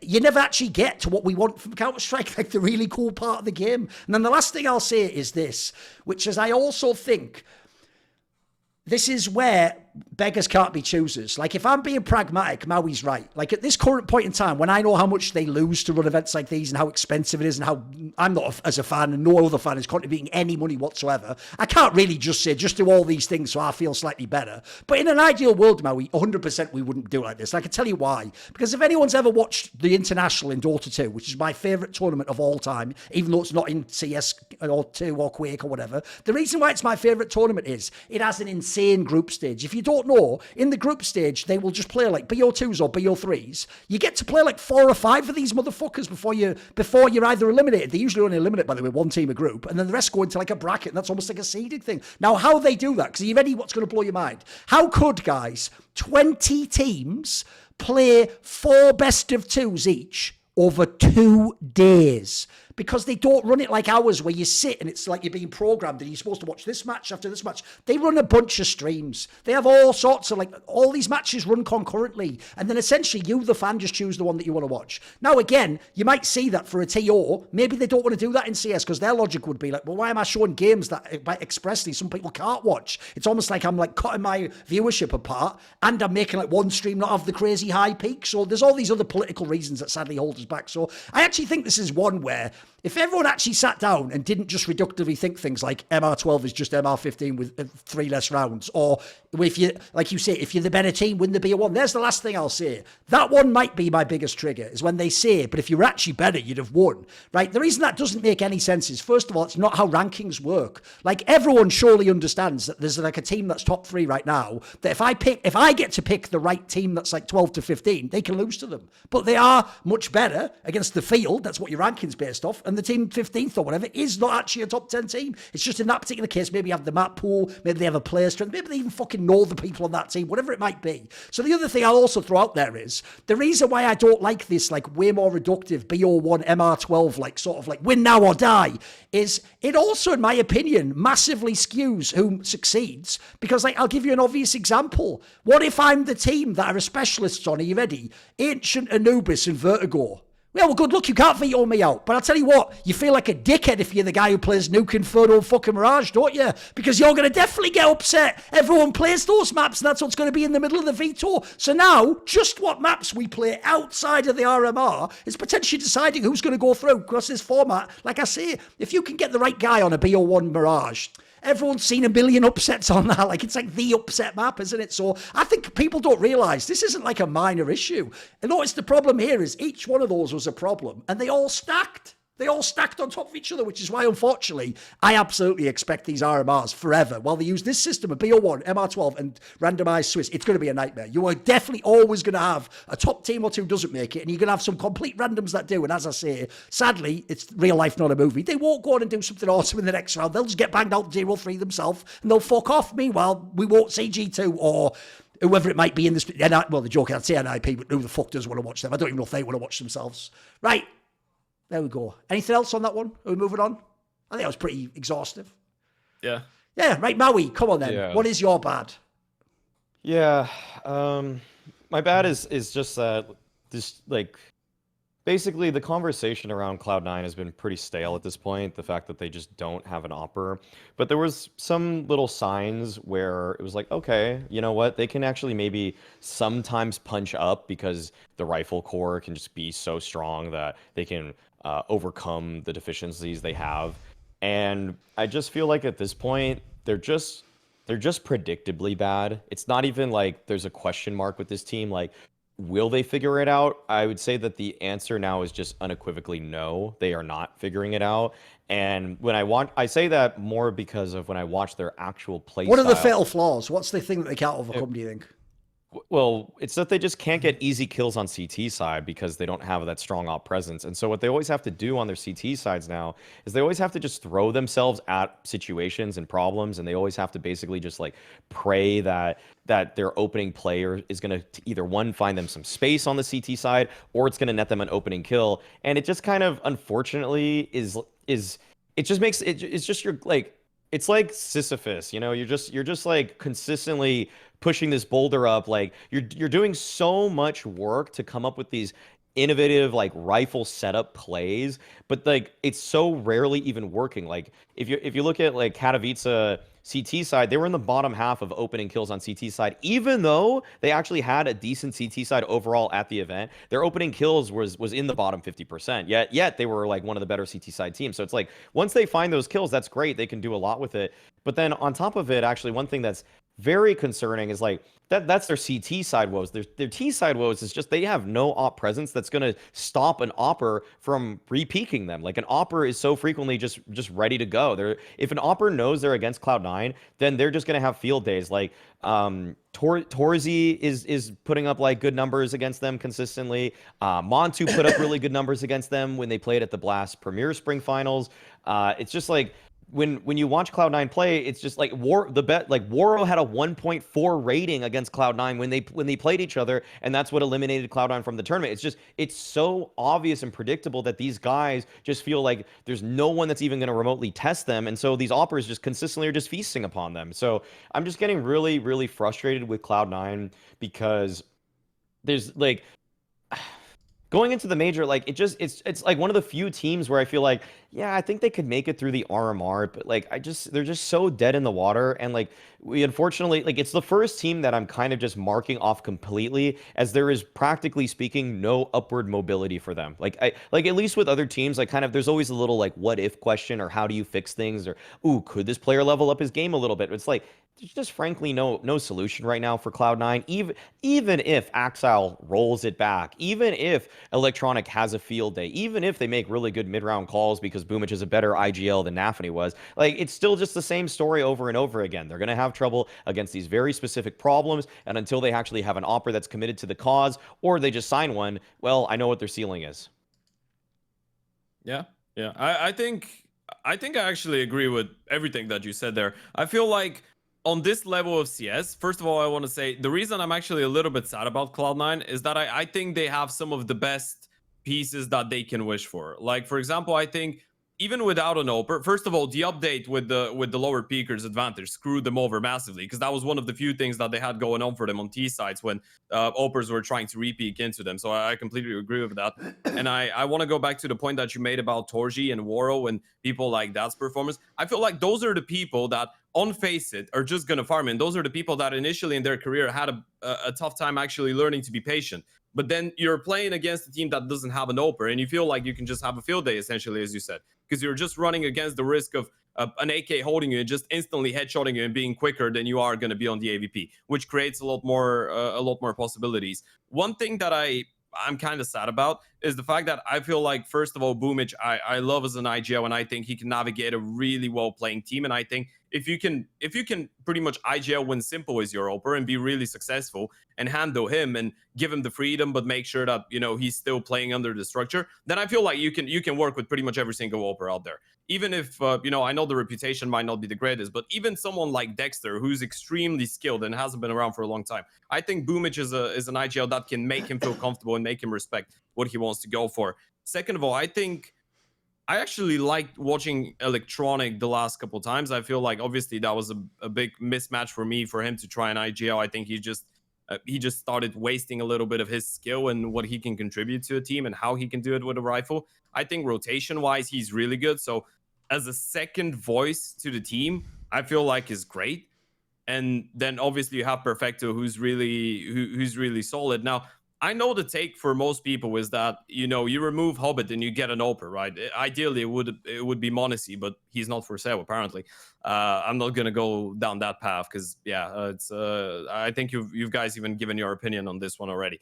But I feel like unless Axile can actually bring his form back, I would actually like to see Hobbit stay on the team and get an Oper for Axile, because I feel like Hobbit is is a team that is never going to drag the team down. I think he's just a really solid piece. And if everyone else is doing their job, he's great there. But obviously, that's not the issue. It's just something that I wanted to add on. The main issue, I feel like you described it really well, is the fact that, for example, on some maps, you just can't replace the lack of an AWP with a good setup. Most of the time, you're going to see people try and I guess compensate for that with some different approaches on T side or CT side when they have no money for an AVP. C9 need to do that all the time. Or if they don't want to do the time, for example, if they want to, I don't know, fight hard towards middle and B lane on Ancient, and they want to just leave the AVP on A to lock that part of the map and not think about it, they need to buy Perfecto on AVP. I still remember I watched one Ancient map where Cloud9 had 3 different people pick up the AVP, which might work in some scenarios, but I don't think on elite level you're going to be able to actually get away with this. And having an AVP in some scenario, it's a part of the game. You can't simply play without it. And yeah, if you think that Perfecto or Boomich or whoever is a good enough second opener that whenever you need the AVP, he can pick it up, sure. But I'm not necessarily sure that this is the case when you're a team that has some of the best Russian players out there and you want to win trophies. Okay. Yeah, this is an interesting one because I obviously recently did a video on exactly this lineup, the Electronic Perfecto Cloud9. And the problem was basically, this is why actually I get a bit annoyed at this thing that people do in Counter-Strike, where what they do is there's a real take, but because it becomes the consensus, as in too many people have the take, it just becomes like the counter circle jerk of like, well, I'm just going to be a contrarian, just agree for no reason. So like, I'll give you the obvious angle. I'm going to call someone out now, actually. Even though I actually did do an interview with that C9 win guy, who's like a mega stan of Cloud9. He's actually a North American guy, right? The reason why I can't handle that this guy's now doing videos critiquing the problems in Cloud9 is this was the motherfucker when they had that like fucking South African North American lineup was like covering for them being shit at the fucking game and showing how, like, you know, even if you lost around, like, but they had the right idea. It's like, they're never fucking winning a map, you idiot. Like, what are you? It's Cloud9. So now, magically, because these people, like out of some 80s movie, are from Russia, you can just see every flaw of theirs, can you? But so basically, what you're telling me, bruh, is that when you saw fucking Motum and Orsi, you were looking at that and going, well, at least they're trying. And then you just tune into, like, Perfecto and Electronic and go, this just won't do.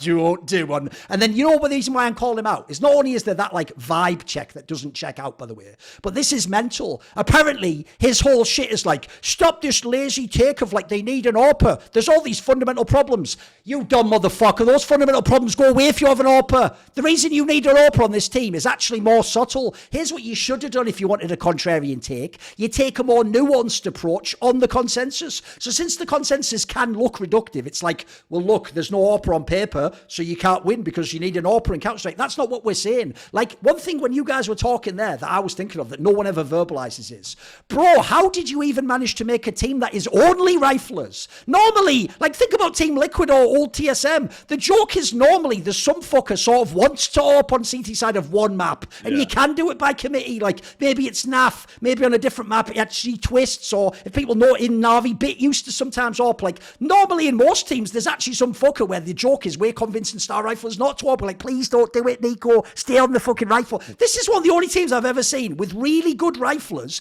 and none of them have any fucking game on the AWP. It's actually like no joke. It's like they must have some sort of humiliation, masochistic fetish in this team, because it's like you've intentionally made yourself like have the fucking gimp mask on, and then letting Shiro go was like you just put the padlock on yourself, like, see you in a week, and then you're just like on some breath control shit in a dungeon for a week, you fucking idiot. Because like I say, every other team you can trip over. Like, I think didn't Stown even open fucking Heroic and he was half decent. Like, this is the only team I've ever seen that has really good riflers, but they're not in any way AWP players. So if any team ever screamed out, sign a fucking AWPer, and then let's just add this last detail. Even though, yeah, I'm with you guys, you can't do the obvious two, which is Simple or Monacy. Simple for political reasons, Monacy because he costs more money than God. Bro, outside of that, if I was to like put, like, imagine this is like the supermarket back in the day, and you know that little board they used to have for the old grandmas, like, look, wanted, looking for, you know, second-hand clothes. You put that little card up, you know. If I'm Cloud9, if I'm putting the card up, must be able to speak Russian and AWP online. It's like, fuck it. The joke is like my phone will be like DDoSed off the line, you can't. There's a million of them. There's like an unlimited amount of players. So the other thing that's frustrating about this one is like, you don't even need to spend money. And by the way, the Dexter one's an obvious this angle. This is even what I'm going to say to Cloud9 publicly and on this show. Bro, you've got something wrong with your head if hearing that he's toxic means you'd rather lose 13-11 every time on the important third map than just play and have him go, here's something stupid. Oh, but I did just kill 3 people. I'll just say, fucking, just don't listen to him, you fucking idiot. Because in this analogy, like, it's one of the most blatant teams that desperately needs an AWP I've ever seen. Like I say, it's not even like this. I believe you can run 5 rifles. Liquid has done it. North used to do it back in the. You can do it. Even Astralis did it, for fuck's sake, on T side of Inferno like the entire time. The problem is this personnel does not fit not having the AWP. And add this in, I actually think one thing that's hiding behind what you were both talking about with teams like Na'Vi and Cloud9 before with syrsoN and Simple, they're also used to their whole careers playing with a dominant AWP. A dominant AWP. If you have a dominant CT AWP, your whole paradigm of what CT is going to be completely different. You can do it with 5 rifles, but you're going to have to play it a very consciously, like, covering game, for example. You can't, there's not one guy, like, for example, you can't just leave a guy ramp on his own now, as on his own. What if you get fucking pop flash and 2 people peek him? He's dead. With the AWP, they still have to worry about the re-peek. They still have to play, use extra utility, move him off. Like, you don't have to do any of that shit in this team. So then the other thing I'll say is this. I also think the reason now they must get an AWP is because the other thing you've nailed as well, Ted, is they were like almost getting away with it in the old like Peekers advantage one, right? The joke of the nerf is the nerf actually fucks their team because it makes Electronic not as OP on T side. On CT side, they don't have an AWP, and the one person who might gain is like perfecto, but it's not in a massive degree, so that doesn't offset. And then I'll just throw this in there as well. The other reason their CT will always be ropey as fuck without an AWP is because remember the whole thing people say about Boomic's playing style is it works if you can like offset it. Like it's obviously a mad crazy style. Like on CT, by the way, if people don't know, he still peaks constantly.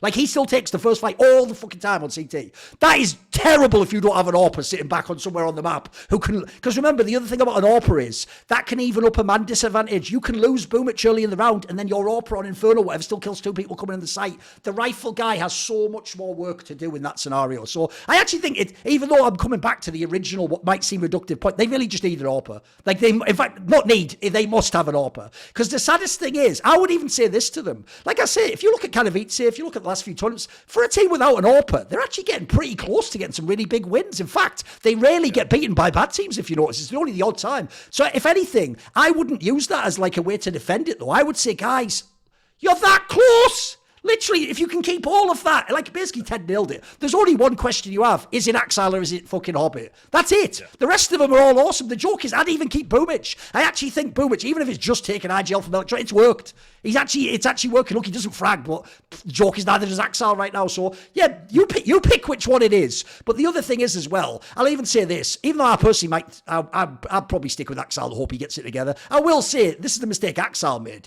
You have essentially let them recruit the obvious next best replacement for you, who was Electronic, you idiot, and now he's not even the RGL. So like, you've almost like fucking put yourself on the dole on that one, mate. So yeah, I think this is actually like, it's a good point. It's a slam dunk. I think it's a bad one in general. Like, because as I say, even though like part of me wants to go, hey, look, these players are still good. Don't throw the players away. This 5-man lineup cannot continue. Like this lineup will never win a major. It will never win a tier 1. So you can't. The other problem they have is that as well, Maui. I think they can win a series. Yeah, you have to win 3 series in a row to win a playoffs, guys. And that can't happen for this team. It's impossible. So yeah, I'm with you. I don't think there's that many positives on this one. Do we go to the ugly then? Ted, what is your ugly? Oh, wait, okay. No. What about your? Oh, your true. I didn't do my. Oh, yeah. Here we go. Mine is another good one because I actually think I'll do a Mauisnake. Do you know the real reason karrigan was crying, of course? Because he just had to watch syrsoN up in a final, and then he had to look down the line and see he had fucking broky. And I'll tell you what, broky lived up to his motherfucking name, because after that, he should be broke. He should be fucking homeless after that. Listen, if people don't know, broky was having a really good Katowice. This guy was actually playing awesome until in the final, he was fucking shamefully bad.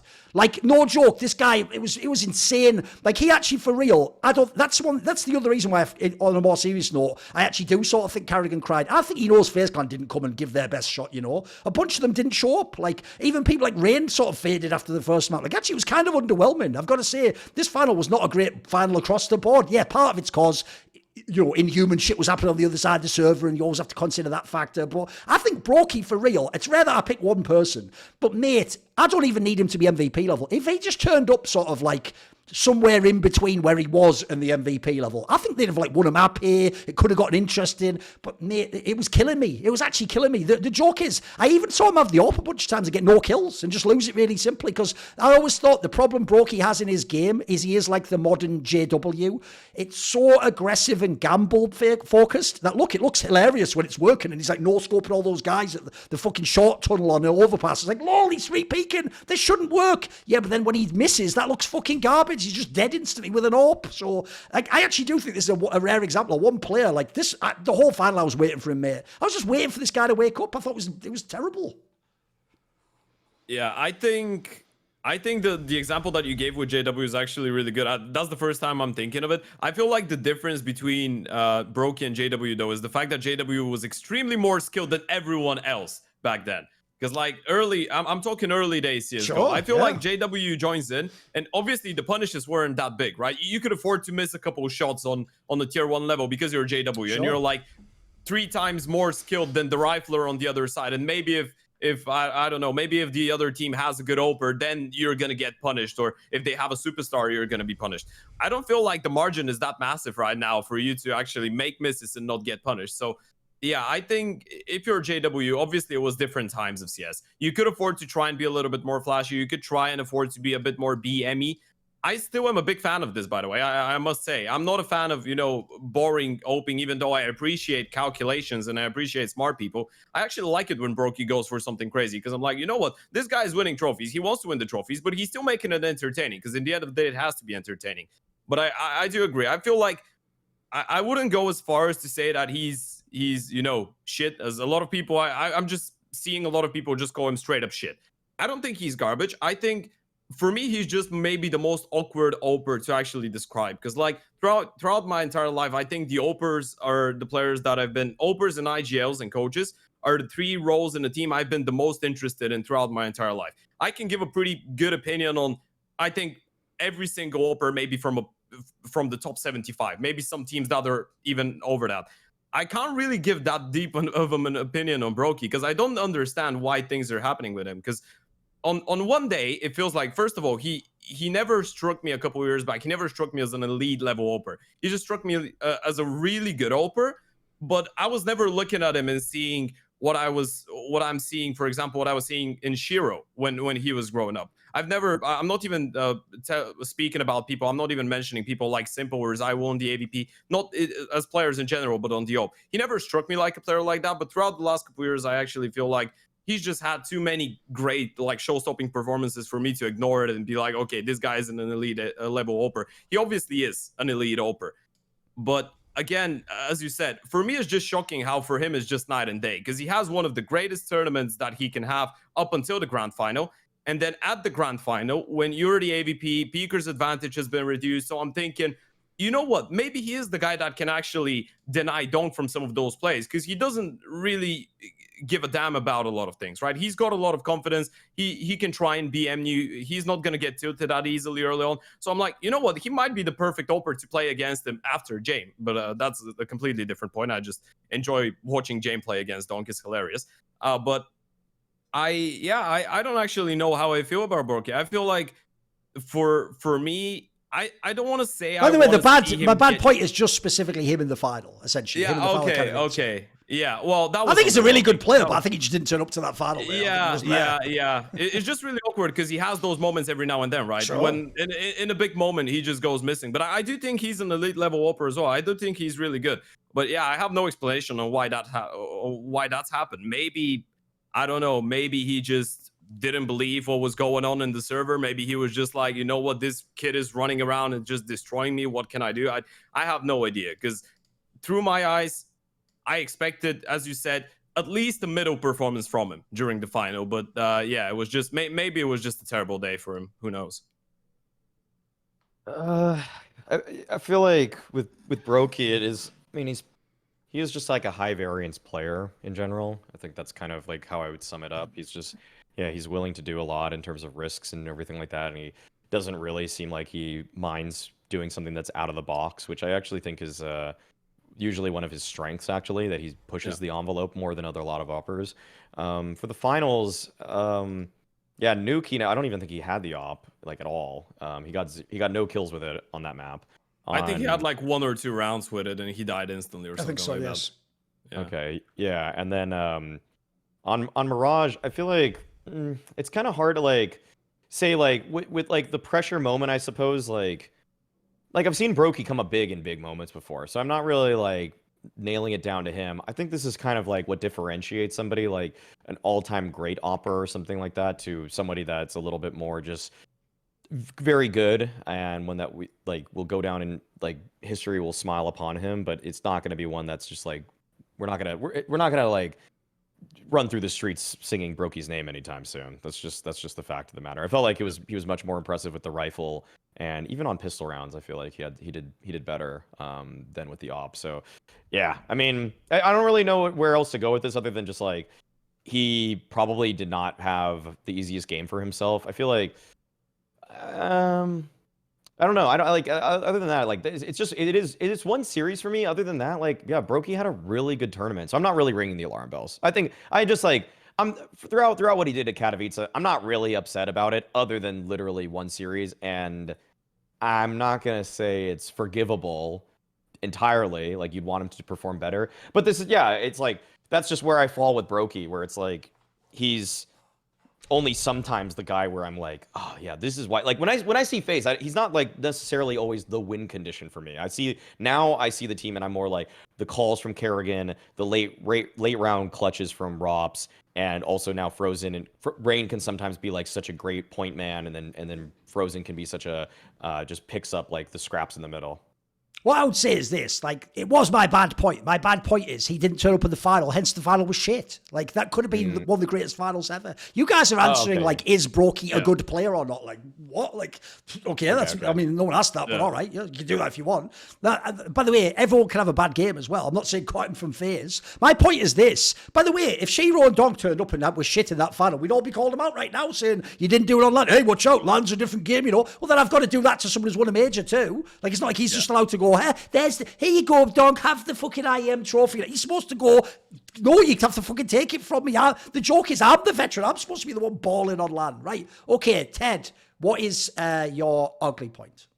Okay, first of all, I want to start this off by saying that I'm extremely sorry, and in the meantime, I'm not sorry to all my Balkan brothers, because I'm a Balkan representative in the scene, and I've come in with an ugly point about the Balkan mentality in CS, which I think is a big problem that not a lot By the of way, people just to actually... clarify, because you have to remember, Ted, like there's a lot of countries in Europe, and the joke is that even English people wouldn't know this, right? One thing people get confused by is Balkan is a very specific area. It's like Serbia, Croatia, that area. It's not the same as Slavics, like for example, like no, it doesn't include Slovakia, Slovenia, the Czech Republic, and it's more like Bulgaria, so Macedonia, Serbia, Romania. So your country is included as well. Was the point, right? You were included. My country. So he's not just calling other people out here, by the way. He's actually calling out his own people. I'm just making that clear. I'm calling out myself. Yeah, there you go. If I was the player, I might have had the same problem. Yeah. So what's the Balkan issue then?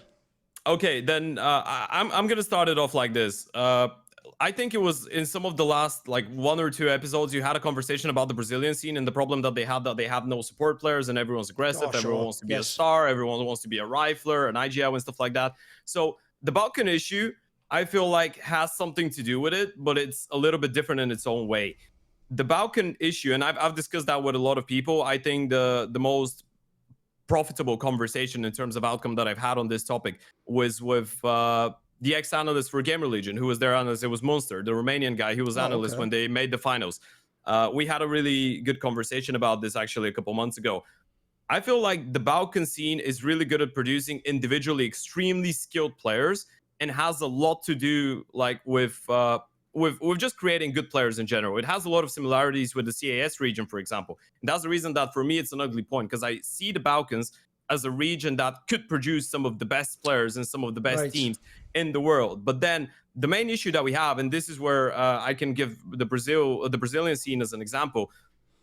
Can you try and name more than 3 good Balkan IGLs or support players or entries that are playing high level and they're not a 1 in 1,000 generational talent like Kicksan, like Madden? We're not even mentioning Nico, Hunter, and Nexa, right? Yes. you have 5 people and they're not playing on fully Balkan lineups, and Nico and Hunter is a bit of a different thing because they're family, so they're going to be able to work well with each other a little bit easier, I feel like. And NiP and Hunter have been friends for a long time.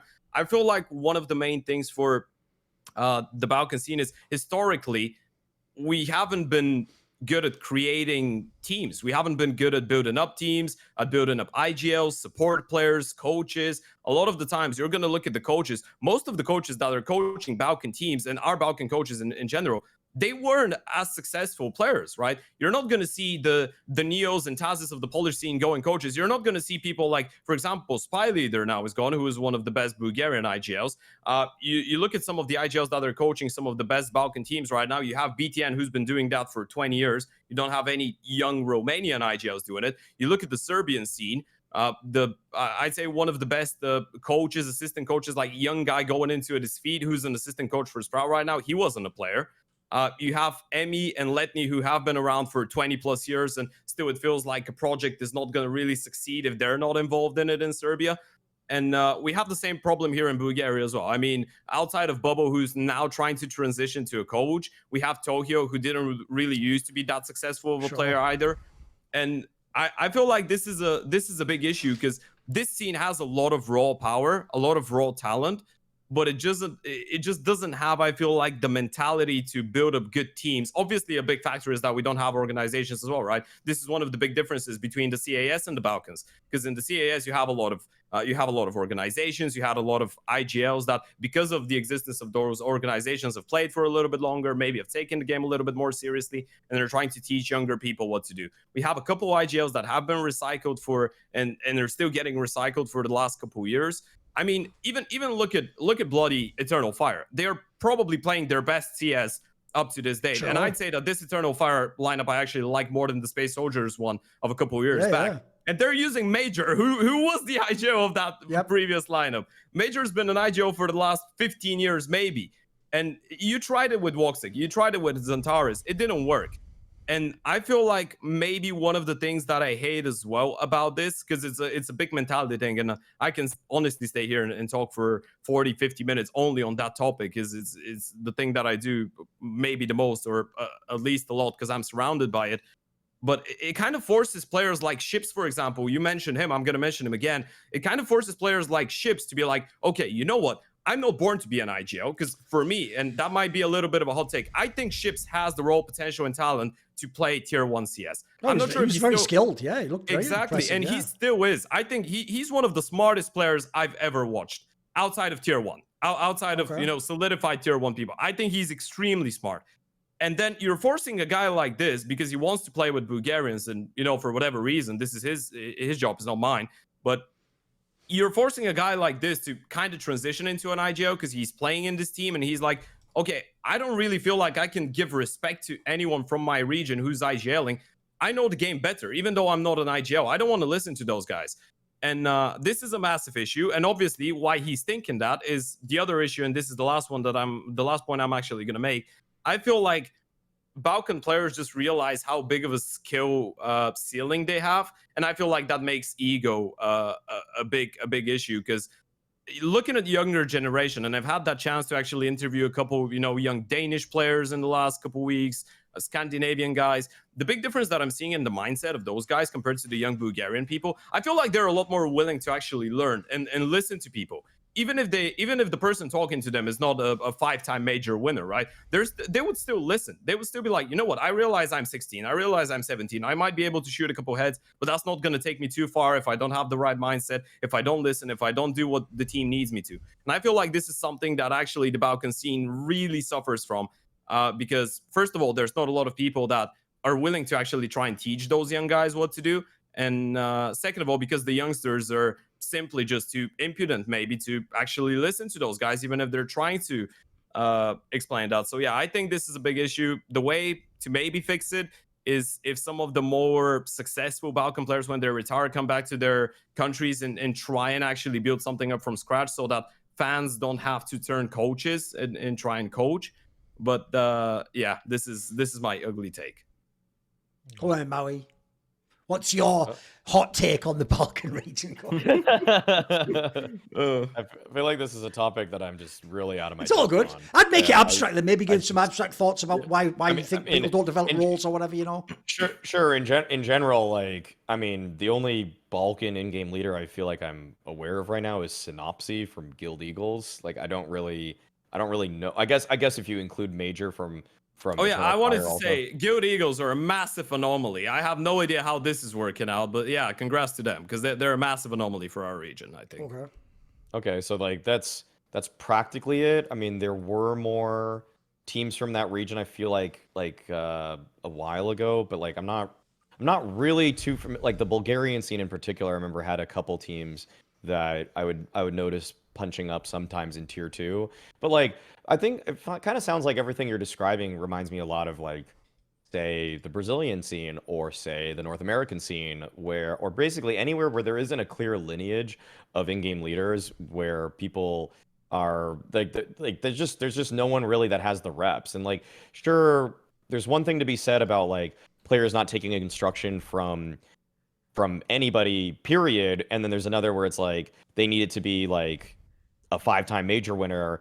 But like there is like something to it also where it's like sometimes I do side with the players, because like I don't know, when someone does come in with like trying to be a coach and I don't really see that they have like the tactical backing and they just want to speak in more like macro level, high level concepts, then I'm not really going to take too much from that anyways, because once I'm in the server, it's easy to see. Like basically when I played tier 2 in North America, I had this coach that was kind of like very backseaty and very also like very just like 2020 hindsighty. And I was like, dude, everything you're saying, I could just watch the demo and see myself. You're not really actually telling me anything that's going to help me in the future. And so it's very difficult for like some of these coaches, like what the beauty of Counter-Strike is that you can always see so obviously if someone made a mistake. Like it's so clear to us as day that it's like, that was a bad play, that was a mistake. But it's like, how do you prevent more of those plays happening in the future?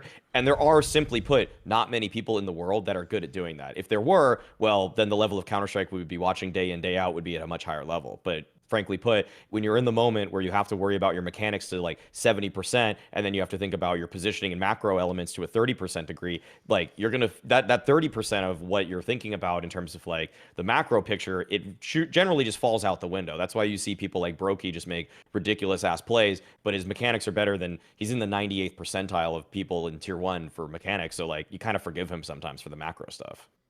I'll actually do the opposite. Since Maui went like abstract, I'll just do literal specifics. Like I'll essentially answer your question. I'll tell you why the Balkan scene hasn't succeeded and never will. So I'll go through a little history lesson. So if people don't know, the players he's talking about, like Bobble and Spy Leader, all this, but they came around 10 years ago, guys. 10 years ago, that was the original team, which a North American squad would come over and do a boot camp in Europe before like an IEM, and then they'd get like a random scrim game, and they'd be like, who the fuck are these guys at 2 a.m? And they'd all get there, not just beaten, they would get destroyed, like 16-2, and they'd be going, who the fuck are they? That's why, by the way, people were so eager to believe that some of those victories, that they cheated. Of course, because everyone knew these guys were the demons online that would just wreck everyone. But the problem it's actually why I'll use your analogy. I'll actually use the Space Soldiers example. The problem Space Soldiers always had was, that was all they had. They were just a team with high variance online that played really crazy with high skill, but they didn't actually have like the structure of the team. They didn't have the pieces. The joke now is, to this day, the reason I don't believe in Eternal Fire, I like to watch them. They're a fun upset team. I'll tell you what, I might bet on them as an underdog. I don't like them as a team though, because it's an all-star team of like, you're all supposed to be the star player. Normally an all-star team's like, and I'm an all-star support. And none of these, like, the joke here is, these are all the people who were the star players of their teams. And now they were like, why don't we all try playing together at the same time? And so that makes like a super high variance, skilled, but it's not real Counter-Strike. You're not going to win tournaments doing that. You're not going to ever be like mega relevant. So that's the one angle. And then obviously on the Serbian angle, they tried the same thing. It obviously was the team with fucking crazy Hunter and Nexa and people like that around back then. But even then they had to mix in like fucking Lithuanian guy and Finnish guy. Yeah, even then it was a messy team. So the big problem you have is because those teams have never gotten past the level, essentially there's never been a great Bulgarian or Serbian / what I don't even know what the term would be now, because the problem now in the modern days, now politics comes in. Like, I would say Yugoslavia because it covers the whole fucking thing, but then it'd be, oh my God. Let's just say a great Balkan. So basically the point is, like, because you can't have that team, because there's never been a team, like Crazy almost did it. They almost made the playoffs, but they didn't. Because no one's done it, no one believes it's possible. So since they don't believe it's possible, instead, culturally, you look at what does work. And if you look at what works, if you're in the Serbian scene, you just look and go, well, what you do is leave the Serbian scene. You go, I've got Kasad and Janko. By the way, they would be your coaches if they had to coach in the Balkan region. They would be mega experienced coaches. Can't have them because they coach real big international squads. And where are the big players? Remember, if we are making a team tomorrow, like if I'm looking from Nico's POV, I don't want him to make a Balkan super team because it'll be worse for him. It'd be better for every fucking Balkan player. If you have Nico, Hunter, by the way, Nexa would be in this team. Madden, the joke is we're only an IGL away. We're only one IGL and that's already, by the way, a top 10 team. Or an AWP. Immediately. Or an AWP. You can do that. Well, the joke is Nico does that as well. He IGLs and AWPs and does everything, doesn't he? So, but basically, obviously those players don't play in the scene. Well, all I'll say is this. Go to any other region that's like a smaller region and take out like their top 3 or 4 players and then their most experienced. You're not going to be left with much there either. Like I tell you what, if I do that to the Brazilian scene, it's also going to shrink. You're going to have a lot of no-namers or people that have been semi-pros or tier 1.5. So in a literal sense, that's a bad scenario. And then I'll throw this in as well, which is I actually do think this kind of ties into one of the first points about big that we were talking about before, which is one of the issues I have is this, is when I watch CS, I'm doing it very selfishly, guys. I'm just thinking of things like, can I see the highest level CS? So I don't care as a result what country you're from. Similarly, I've said it before, I don't care if someone's friends or someone, I don't care if Shocks and Smiths are friends. I want Shocks to win. I want to see a great player win as much as I can. So even though he'd be like, but he is my friend, it's like, yeah, but I'm not you. So I don't have that aspect of it. That doesn't affect my opinion. So another problem you have is, if I actually think specifically, like if I'm reverse engineering the position 10, how do I get like a Balkan super team or how do I get a top 10 team? It's just Balkan. Then the first thing I would say is that shouldn't just be a condition I'm putting in the hypothetical. That should be almost the mission of the team. Like what Big Clan was doing once upon a time where the whole mission was, it has to be Germany. In fact, Tabson would say, I'm here to make Germany on top again. Not just to make me on top. I want Germany specifically. Essentially, he sort of, in a way, so I actually think it's quite heroic. He sort of essentially said, I'll sacrifice my career and individual glory to see if Germany can be better at CS. The problem is people just don't really do that at the moment in the world anyway. Like I say, I think actually the view, it's a bit more like football, is like you go to any team you want anywhere in Europe. And in fact, I even think now, sadly, it's become a status symbol. If you can actually be the one who leaves, you do feel like, oh, I'm leaving these bombs behind, I'm going off. And then also, if you are a Madden, you're never going back unless you have to. So the real problem is you'd almost have to, like, here's the only real way it could actually practically happen. First of all, it'll have to be the Serbian scene because they've got Nico. And then what you need is this. What you really need is Nico has to have like a year where he wins the major and he has a fucking baller tier 1 year. And then he just decides, like you're saying, look, I'm not washed yet, but I'm not, I'm 80% of what I used to be at my peak. That's still good enough where I could be like a mega player on this Balkan team. I go back, maybe I take a couple of these people, maybe Madden's still around, maybe Hunter's still, whatever it might be. And then, like you say, this is the key thing. Then I don't just go cynically and go, who are the next 2 best Serbian players? No, that's when, like you say, I have to actually, because only people like Nico, Kasad and Janko, I think, could fix this because they've got the power and the status. If they came in and expressly, right, the other 2 players are players who haven't been at the top. And in fact, we're going to help shape you. I'm going to pick the IGL and, like, let's say a supportive player or an entry player. We're going to bring you in, and the whole mission is because we want, like, Serbia, whatever country you want to pick, this region to succeed. We're going to help you get to that next level. We're going to work with you. We're not just going to kick you off there a month. We're not just going to fail the LAN and get the next best guy who fragged 0.1 rating higher. Like, but you see, the problem there is that's culturally very different to what I think people are doing as pros in Counter-Strike. I think now, sadly, people have almost got like a globalist mentality of like, I don't care where I go, I just want to get my money and I want to win. Whereas I have to say, as much as people might think it's an ugly thing, I think in things like games, I actually think there would be like a special reason to cheer for a team in a way that they wouldn't if it's just the 13th best team and we're all with those EU flags and one guy from Hungary, one guy from Germany, one guy, those teams don't have the same flair except for what they do in the server. So I also do think that it's not a totally like archaic point. I actually think there could be a value to this. And as you say, obviously the biggest problem as well you have when those great people leave the scene is they're not passing anything on. It's one thing if Nico's on the best Serbian team, he doesn't have to recruit the guys like I just said there who are bombs. But at least if he's playing against them every week, they're going to get a chance to see what it's like to play a tier 1 pro and see what he does and how he. By the way, even simple things like how he trains, how he doesn't just take time off or doesn't eat a big burger before the game. Even simple things like that could actually be mega valuable to these young players. Because I agree, one thing it is definitely not not a skill issue. Like I just said about at the beginning about the Bulgarians, they were fucking really sick players. The problem they had was they weren't doing all the other things about being a pro, and that can only get you so far. That's like essentially like it's like the team version of being an FPL star. It can get you a chance, but then you've got to learn real CS after that. So yeah, there's a good one. Right, what is your ugly point, Maui? Yeah, I guess like it's so it feels almost sacrilegious to do this after how much praise has been heaped upon this guy over. Yeah, that's why it's fair though. That's why it's fair. Yeah, but I think it's time to just do a really true and just honest re-examining of Threat and his contributions to NiP, because it has been disastrous. Like, he is shown an absurd level of incompetency in terms of roster moves and choices with this team that have now plummeted it to a point that is beneath anything that the NiP organization, according to like HLTV, I think this is the worst that they've ever been, and it's not getting any better. Right. Like they went 0-3 today in the RMR. And there was even an interview that was conducted a couple days ago about some of the decisions they made in the lead up to this. And it is really, really damning. Like, they chose Alex over karrigan. Like, that is so blasphemous in terms of everything we knew. But then Threat said, the quote is, even going back to the end of 2022 when we went international, Alex was one of the names I was looking at. He was in Movistar Riders for such a long time, overperforming with the players he had, limiting himself only to Spanish players.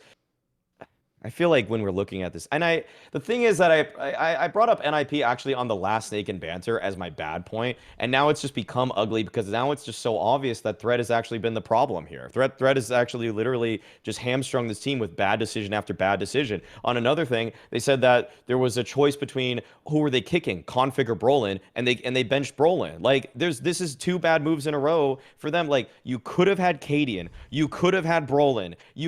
Now you're playing with Alex, and you're playing with Config. Like, that's just the most unserious team ever now. Like, that's such a joke in terms of the decision making there. Beyond that, I mean, in terms of like pure results, they've been just so damn bad. And then the thing is that, like, I look at some of the other quotes from people there, like the NiP director of performance.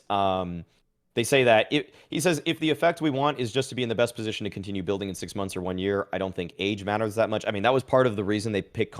They wanted to basically prioritize winning today over winning tomorrow, which also just like doesn't really make sense to me. Like, why? If you have two guys on a contract who are very, very similar in performance, I feel like in this space, Kassad's been like hammering this point for such a long time. You take the guy that's younger because he has more room to develop, and we've also seen really high peaks. I guess we've seen high peaks from both of them, to be fair, between Config and Brolin, but Brolin's have been so much more recent. Like, Config was top 20 in the world in 2017. Brolin was in 2019 and in 2020. Like, that's such a damning idea to just pick a guy that was good 7 years ago over a guy that was good 2, 3 years ago, 4 years ago, and is 21 years old versus 26. Like, that's such a silly idea. So I feel like that guy has made an obvious mistake too.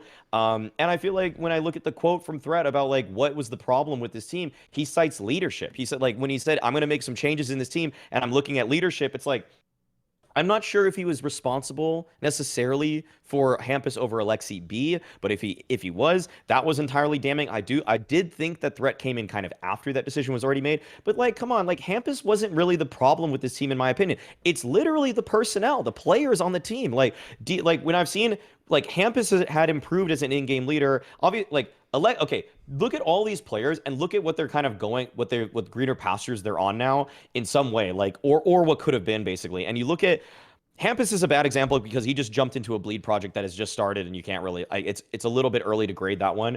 But you look at Brolin, and he's obviously very good on Maus. Like, he's obviously a very serviceable player. He has a chance to be a top 20 player this year. He's probably going to be on the fringe if he even makes it, but he's probably a top 30 player in this upcoming year. And then you just have to point, like, it was Threat that was making these decisions, and it's you know, sometimes people in this space put targets on their back. Well, Threat has done that, and he's honestly just really shown the whole world that, like, with verified decisions that are made by him, that he has just not saw what made teams great, and he's just made decisions that has made his team verifiably worse. Yeah, I mean, I actually was thinking about bringing out NiP as one of my points, and I saw you guys discussed it on the previous episode, and I was like, you're not gonna want to talk about NiP 2 episodes in a row. Well, Here we go. But yeah, I think one of the most Mate, awkward we're still ones for talking me- about fucking the air quality in Katowice here. You have to understand on this show, when we fucking, Yeah. we're Bulldogs, when we get a boat and we don't let go, go on, come in, join us. Okay. Well, I think it was really awkward for me actually reading that article that said, we are aiming to be a top team by 2025. I think you saying that publicly is really different to the staff having an eternal conversation and just setting up a goal for themselves. And the reason behind that is I feel like when you say that publicly, you're just telling your players, okay, we don't believe you can be great in the next 6 months. So that's why we're putting up such a massive goal. I feel like that just puts a lot of pressure on the players, even if they did had a chance to become a great team, which I think in that scenario, even though I actually like most of the players on this lineup, I don't think this is a good mixture for any of them. So yeah, I think some of the decisions from NiP staff has been a bit off. Maybe I'm not necessarily sure if I'm not 100% sure if Thread is the one making all the decisions. So that's why I'm not pointing fingers here. But if he is the one responsible for them, surely that's a bit of an L on his side. Well, I say a bit of an L on his side. It's just been going really bad. Also on the Brolin and config replacement, I feel like obviously it makes a lot more sense, right? And as you said, Casada's been speaking about this, I feel like, for a long time. And it is close to the mind. I mean, one of them is 26. As Maui said, he was good. Even though, by the way, I just want to clarify, I'm a big config fan. I was a Nord fan back in the day. I loved config. So I'm trying to be as unbiased as possible, but Brolin was the better choice to stay if this is how things are, right? You're choosing between a player that was really good back in 2017.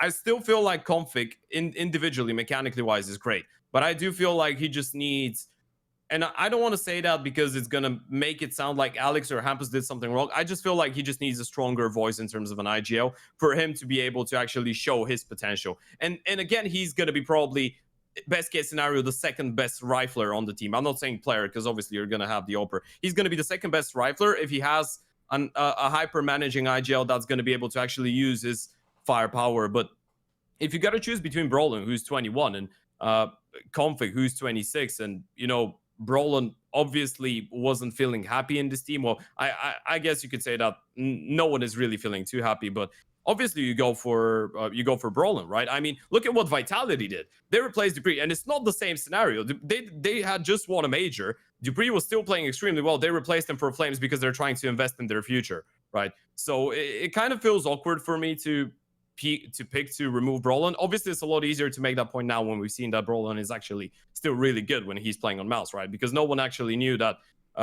he would turn out to be that great a couple months ago. So maybe this is something that obviously if NiP knew, they would have stuck with him.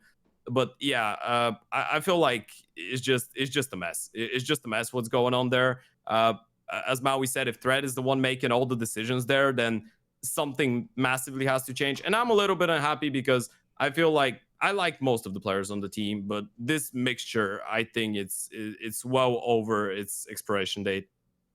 My problem is I obviously don't know how much of the roster moves are actually Threat's choice. As in, if you know what his personality is like, he is not the guy who's ever going to infer that it was someone else who made a bad decision. He's going to just tank the aggro, and his job almost is to say, yes, of course I wanted Alex. Yes, I'm going to work well with him, and it's going to work out. And by the way, I think that's even what's inferred by, see you all in 2025. Like, he's essentially telling you, like you won't get it done with the piece I've got now. Like, I need longer. I know what you mean by that. That's one of those things that you say internally, the long-term project, but the fan doesn't want to hear that. Forget the player, the fan doesn't want to hear. So this year's a write-off too, because remember, if you're a NiP fan, here's how it goes. Bro, we used to have Device. Then he was just sat on the bench for a whole year. Then we had all these other pieces. Listen to these names, guys. They had some of these players overlapping, but this whole list of names is mental. They had Alexi B as an in-game leader. They had Brolan as a rifler. They had Device as their AWPer. They had Rez as a rifler. They had Esatag as a support player. And they had Hampers as an AWPer or a lurker. Right? You pick which 5 you want out of those. If you could actually pick the right 5, bro, that's like an elite team right there. That could be a really good team. Like, you've got the fact, you've got the AWPer, you've got the IGL, you've got like some experience, you've got some younger players, you've got skill all over the place, you've got people who fit the... Mate, the pieces were... This is why if you're a NiP fan, it's so enraging. Because everything, like, went the opposite. It was almost like there was a conspiracy to make that lineup never, ever exist. Because Device did just sit there, radio silence for a whole year, The only rumour was he's going to Astralis, but when? It took like 6 to 8 months, if people remember. It took forever to get that deal done. Then you had the whole thing of like, they've got Alexi B. If you look now, with that list of names I gave of when they had Alexi B, they gave Alexi B almost the most ass version of that set of players I just listed off there. He didn't get Device. He got the team where my joke was, they got the same player and just copy and pasted him. They got fucking Rez into Brolan into config. And it's like on that one, it's like one's a copy paste and the other one just has a fucking pulsar out of its mouth. Like, they're all just fucking aggro entry players, you moron. Where are all the other types of rifler? And then my joke is this. The joke is like, it's like you wish you had Alexi B. You're like, well, what do you mean? We have got Alexi. It's like, yeah, soy Alexi, see? Like, there you go. They got Alexi C. That's all they've got. Fucking, and it is C. It's a grade lower than Alexi B. So you know what? They're fucking garbage, isn't it? So, and by the way, another one you've actually almost stumbled onto there is, notice when all these players leave, right? Device back to his absolute best. Fucking Alexi B back to being a really great IGL. Brolan magically walks into a mouse jersey and suddenly, like, his powers are no longer drained by the kryptonite of NiP around his neck that apparently was making him like half as good. I will say, the Brolan one, I can give them a slight bit of grace for, which goes like this. I actually have a theory on Brolan that I don't think anyone else has got. I think he has what I call JKS syndrome, which is this. You actually need to be the star player in order to be really good or have your positions exactly what you want, basically.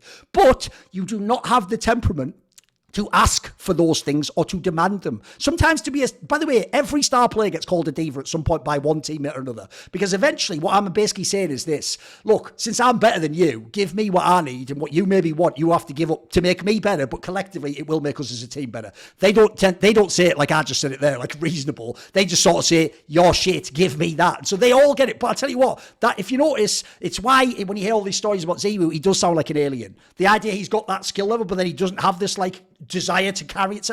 Brolan, I think, is in this category. And I think what happens in NiP is I think he just wasn't a big voice, and so he got pushed to the outskirts and he ended up compromising. Because if you look at the one team he was really great in, it was the Fnatic squad, right? That was when they were all old as fuck, and they knew he was the only... He was like fucking Anakin Skywalker. He was like the chosen one of the Swedish scene. I guarantee they set him up. They told him, you're taking these roles, you're doing this, you're getting everything you want, because they knew, by the way, like, we're JW Flush and Crimson. We're not winning now, but we can win if you're fucking sick. If you're top 20 player, we can do it. I think they've done the same thing in Mouse. I think in Mouse, you just lost your star rifler that had everything you wanted, and you know you can't fill it with the other players, so you're trying to make Brolan that player. So since you're giving him all the things he wants, now suddenly he looks good again. So look, that is an indictment on some level of it, but I think some of that's also on Brolan. Basically, the bigger point I would make is this. I agree, the results are trash, and the roster management is terrible, because notice I didn't say they don't have any players. It's not like they're one of those teams like OG that never gets good. They've had loads of players, they just never get them all together at the same time. They completely mismanaged whatever the big vision is. And I'll just throw this in there. The reason it really sticks in your craw to hear now we're going to give it a whole year and go to 2025 is like, couldn't we do that with Alexi B, you fucking moron? That would actually, that's the seed that could grow into something. Alex in a year and a half isn't going to be like Glaive, is he? Like, that's not even on the table. So, and also, let's just throw this out there. You didn't just go and get Alex. You traded from Alexi B to Hampus not even in the org to ended up on Alex. That's like, you're like the shittest ever at fucking porn stars I've ever seen. You're just getting wrecked all the time by that porn guy. You seem like you can come back next week for a Brolan if you want when he's used up. Like, give me a break. Like, you've traded from Alexi B, prime Alexi B, to fucking Alexi C, like I say. Like, that's what you actually did as an org. So I think that's the indictment right there. And then lastly, in the midst of the worst PR campaign you've maybe ever had, you've totally fucked up the last 2 years, right? There's a player everyone's talking about called Donk. You're going to go out of your way to let the world know you weren't scouting this player and you had no idea he existed. Why not next just tell me like an embarrassing story about the time you shit yourself in a fucking supermarket? What was the upside of that story? Bro, read the room. Right now everyone's hating you. Everyone's actually saying like, Maui, are you competent at your job? Or are you just a legendary figure from the old days who shouldn't be around anymore? Like, don't, that's an example of where, like, you know, if in doubt, don't open your mouth and let everyone know you know what the fuck you're talking about. Because when people look at players, like, here's the part that doesn't make sense about that statement. Fans didn't even nail this.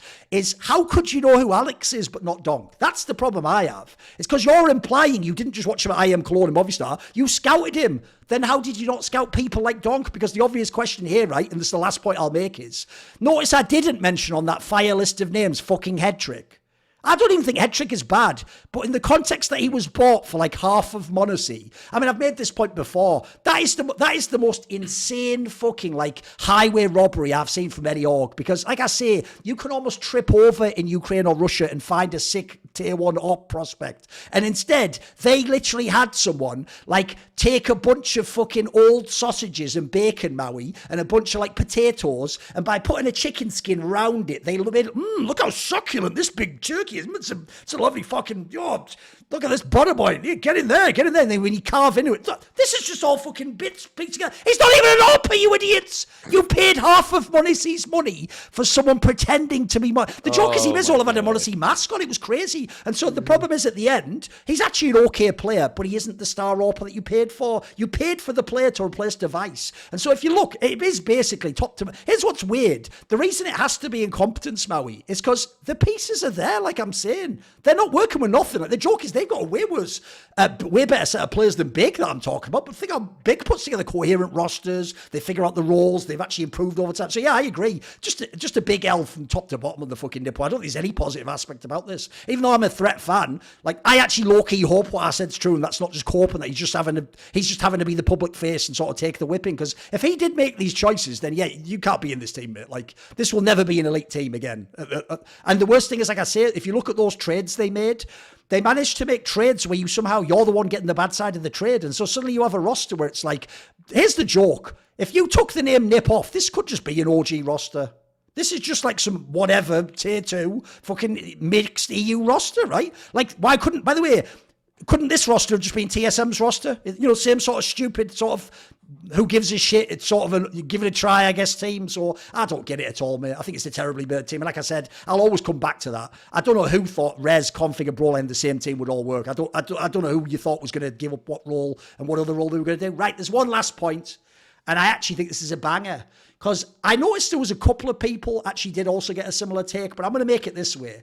I said a few episodes back that I actually was worried, Maui, that people would over-obsess about Donk, and that actually might affect Donk. Like, it might put too much pressure on him, and people are expecting him to walk in and win every time. Now, obviously, he did do it, so he actually has defied history in that sense. But here's the downside.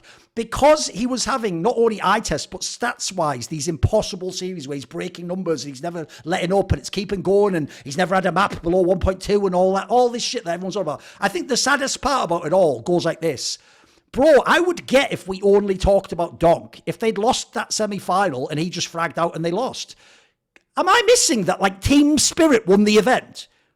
No, there was no conversation about Team Spirit. Because here's what's crazy. The way people have characterized Spirit is so fucking out of hand. It's insane. They're making this sound like this is a really bad Na'Vi that Simple has to carry. Or when Ziwu had like only the veterans and no firepower, and it didn't matter if he fragged out, if he could win or not. They're talking like, well, no one's ever done this. Yeah, because here's the thing. Which young prodigy like this ever had this much help? No one ever, by the way. That's not to say he didn't himself also outperform everyone ever, but I'll tell you what, I've never seen anyone have this much help. Like, for a start off, when he wins every T-side duel, Mauisnake? I'll give you a little analogy that you'll like here, mate. Supposedly, when you go to, like, indigenous tribes, like shamans and witch doctors in, like, Africa or South America, one of the secrets of being that person, Maui, isn't just that you communicate with the gods and have the medicines, it's that you're shrewd enough to know who you to not say you can heal.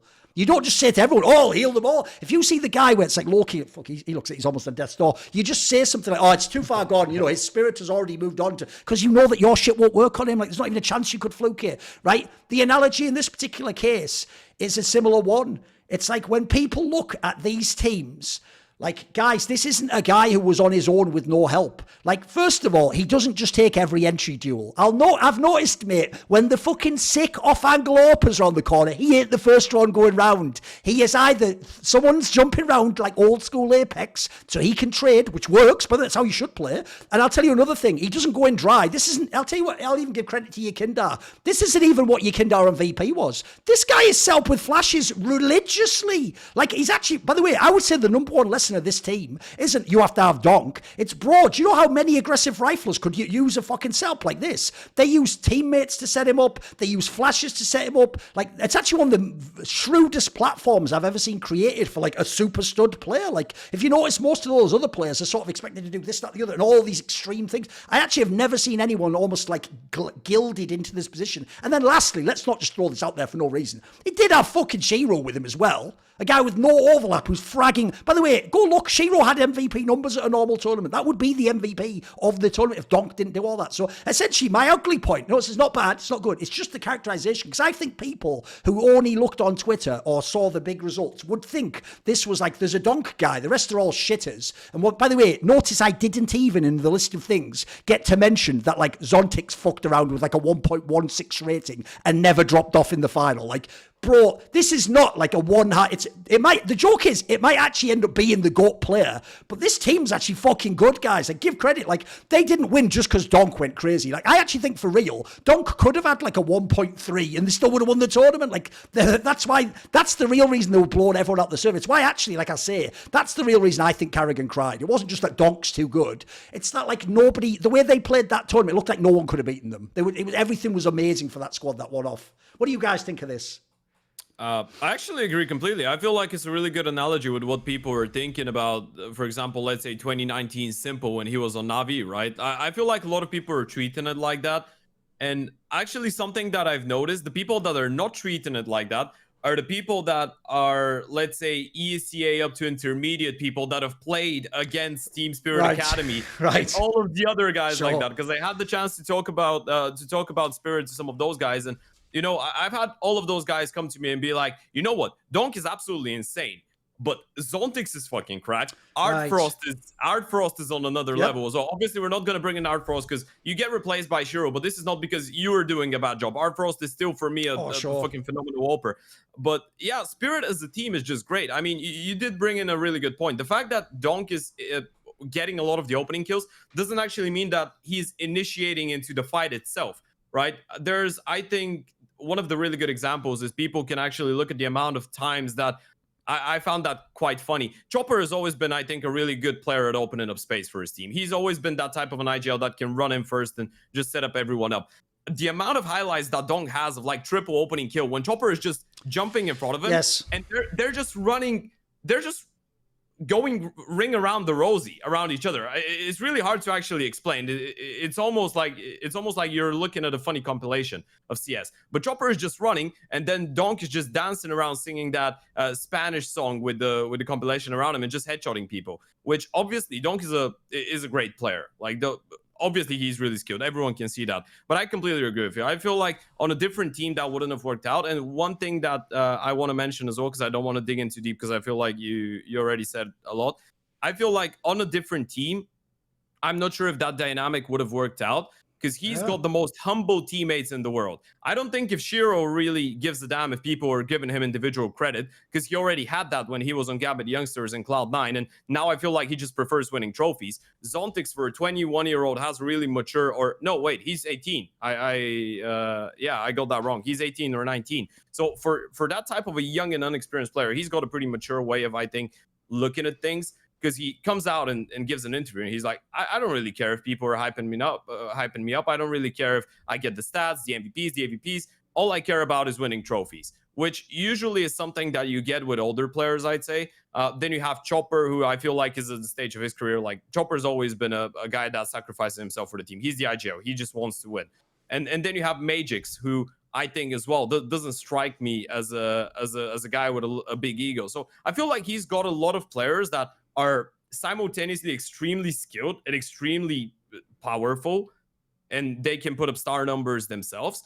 But in the same time, they don't really mind that everyone's going to be talking about Donk, right? They don't really give a damn as long as they're winning the tournaments. So I feel like he's set up really nicely. And this is a really hard thing to actually achieve. I feel like, especially when you're a 17 or 18-year-old guy, I think the example that you gave with Brolan is really good. Unless you're in a team with like 3-4 older guys that really do appreciate the fact that you are extremely skilled and realize that you're the only person that can win them the game, you're probably not going to get that treatment. But now you're getting that treatment from people that are approximately your age and that are extremely skilled as well. Shiro is prime years of his career, and maybe he's probably got 6-7 years more of that, and they're giving you that respect, and they're letting you play your game like this. So yeah, I feel like the team in general was just built up really nicely around him, and obviously that doesn't take away the fact that he's a really skilled player. But yeah, I don't think that under different circumstances he would have been that great. He probably still would have been really good, right? But I think a lot of people are overlooking the fact that Spirit as a team is just really well put in together. Like, put it this way, I would even say, if this was Hot Take Point, I probably would make this point, but we'll see if we ever get to that show. All I would say is this. The joke is, I couldn't say this till they won the tournament, but actually, I'm glad he stayed on Team Spirit now. When I first heard that move, Shiro's going, I was like, oh, bloody hell, are they just going to be trapped in this team? But then when you actually saw that they can do it, it's not just some online shit. Like, the joke is, like you're saying, Ted, if he'd have gone to, I mean, it was like Vitality and teams like that were often... There's almost no way you walk in and they give you everything there. Like, I can tell you, if you want to actually go, the best example is the Brazilian scene. Mate, do you know how many players have joined Fallen's team and then magically they're not any good? Because they're not playing any of their roles or spots. Go ask Cello, Bolt, Phelps, all these guys. You don't get to be who you were. So I actually think the joke is he might actually have the perfect team to have this chance to have this insane debut. Because that's the other thing. Who else ever was in this situation? Come on, Maui, what's your take on this angle? Well, the way that they've set up players, or the way that Chopper kind of historically has been really solid. Like, I mean, just think of even the drop-off that Patsy had after he left the team. You know, he looked like such a... The thing is, I did notice, like, I'm not going to say that it's all set up or anything like that. I'm not going to go, like, full Alex Vitality and be like, we're the ones throwing flashes for him. Yes.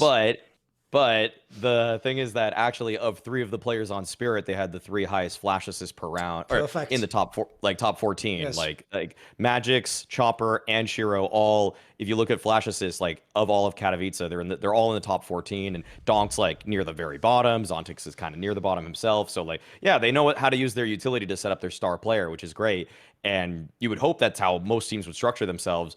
But like, I will say, like, to push back on it just a little bit, like Donk's rifling prowess has reached a point, like, just from this one tournament alone, that to me it reads as transcendent. Like, I was seriously blown away by the way that he takes so many different duels, even the ones that are unassisted. Like, he's so frequent. Like, when you watch back, like, someone on Reddit wrote this thing about, like, I watched Donk's POV, it's not that special. Watch his opponents. Okay. Yeah, no, some stupid ass post. Okay. Like, which is It's a sad thing, though. I saw. know what they mean, though, man. What they mean is this, which I will say is weird about him. He doesn't just do instant headshots all the time, like an equal. But the reason that's weird to me is, I would just say this to them. Bro, watch when he gets his crosshair on them. They always die. Every single time. Like, that's not what normal players are like in this game. Yeah, sure. Yeah, exactly. Like, the thing, when I... like, looking at Donk's demos, it kind of reminds me, like, because the thing is that Prime, like, really, well, Xantares even to this day, one thing that he does too is it's not actually all headshots. He doesn't have that bit or twist level of headshot percentage. He's just also, like, his crosshair is like a magnet. Once he gets onto them or even misses that first bullet, it's just a perfect 5 burst spray that's right into their stomach every time. And that same thing is for same things for Donk. So but the thing is that you look at actually some of the deaths from opponents' POVs for Donk, and it's like, what could they, like, he's so, like, Weasley. He's so Weasley with, like, his movement that he'll, like, so frequently he'll stutter step, like, left once, crouch swing back into the angle just barely, so his head's actually coming up into the fight. It's such a hard thing to, like when you watch his POV, you might not even notice it, but, like, this dude is, like, spamming his control key and movement keys all the time just so that he can manipulate his move speed. So it's like the very second that he's in a, like, accurate enough range, like, you know, you hit that, like, you don't have to have 0 move speed to have an accurate shot. You need to have like 70 move speed, and that's when he takes his shot so frequently. Like, it's on his slowdown as he's still moving into an angle so frequently. So it's like these little micro choices that he makes are what makes him such a strong player. And the thing is that probably does motivate the rest of the team, that it's like, hey, if we set this guy up with one flash, it doesn't even need to be the perfect flash. It just needs to be a darn good flash and a solid flash even. And I'll always run in front of that guy. Like, I'll always die first because he's always going to trade it. And if you give him the right calm or anything like that, like, so I'm not like, Spirit is a great team already. Like, that's the thing. If you even put in Patsy back into this team at the same level that he was playing, for example, at the Antwerp Major, it's actually possible they could have made this run. I don't think they would have beat FaZe. They'd still make a deep run, though. Yeah, they'd make a deep run. Yeah, They would have made playoffs for sure. Oh yeah, because of the other people we're talking about. The fact that Shiro had an insane tournament for himself and was like we barely even. I mean, I didn't even work Spirit Games, but looking back at the stuff like throughout the day, it was just like. Oh mate, do you want to know what's hilarious? I was even watching the final on a watch party, right? And what's funny is, no joke, Shiro's kills are all invisible because since he does that like boring defensive style, well, they're never watching his POV because Donk's in the game, mate. So all you see for real is like you do for real pull up the scoreboard. It's like that fucking meme about Guardian or whatever back in the day. You pull up the scoreboard and you're like, how's he got 20 kills? I didn't see anything. But like that, yeah, that's the joke. Shiro, by the way, is going to be the invisible man in this team. It's mad. Even though he's doing like a 1.25 rating or something like, fucking hell. Yeah. Yeah, exactly. I just think like if anybody really wants to do like to understand Donk a little more, just simply get the demos, watch maybe you could watch Donk's POV, but just watch the people he kills. Like it feels unbeatable. Like, by the way, all I'll say is this. The number one person I hope was watching that fucking tournament was karrigan from Team Liquid. Because, mate, you have your Kindar. Like, you could do some of this shit with him too, you know. He's not the same player, but you could make a lot of his entries way better in this way. Like, and you could probably farm some D-sides. So, yeah. Oh, like I say, to me, the ugly point is the characterization. Because I do feel like the Donk phenomenon made people think like the rest of them had chopped liver. Whereas, like, at least two of them aren't. And even the others did their job too. So, yeah, I'll just leave it at that. Esports Bet also has a promotion group on Telegram where if you haven't already, you can claim 5 USDT for free. They have all the latest promotions, giveaways posted on this group, so keep your eye on it. It's just a good way to find out what the latest bonuses, etc. are. And that's where they post all the newest stuff. So obviously just go on the screen here. If you know how QR codes work, use your phone camera. It'll take you to the relevant site, the app, and you'll be able to go join the channel and potentially redeem 5 USDT.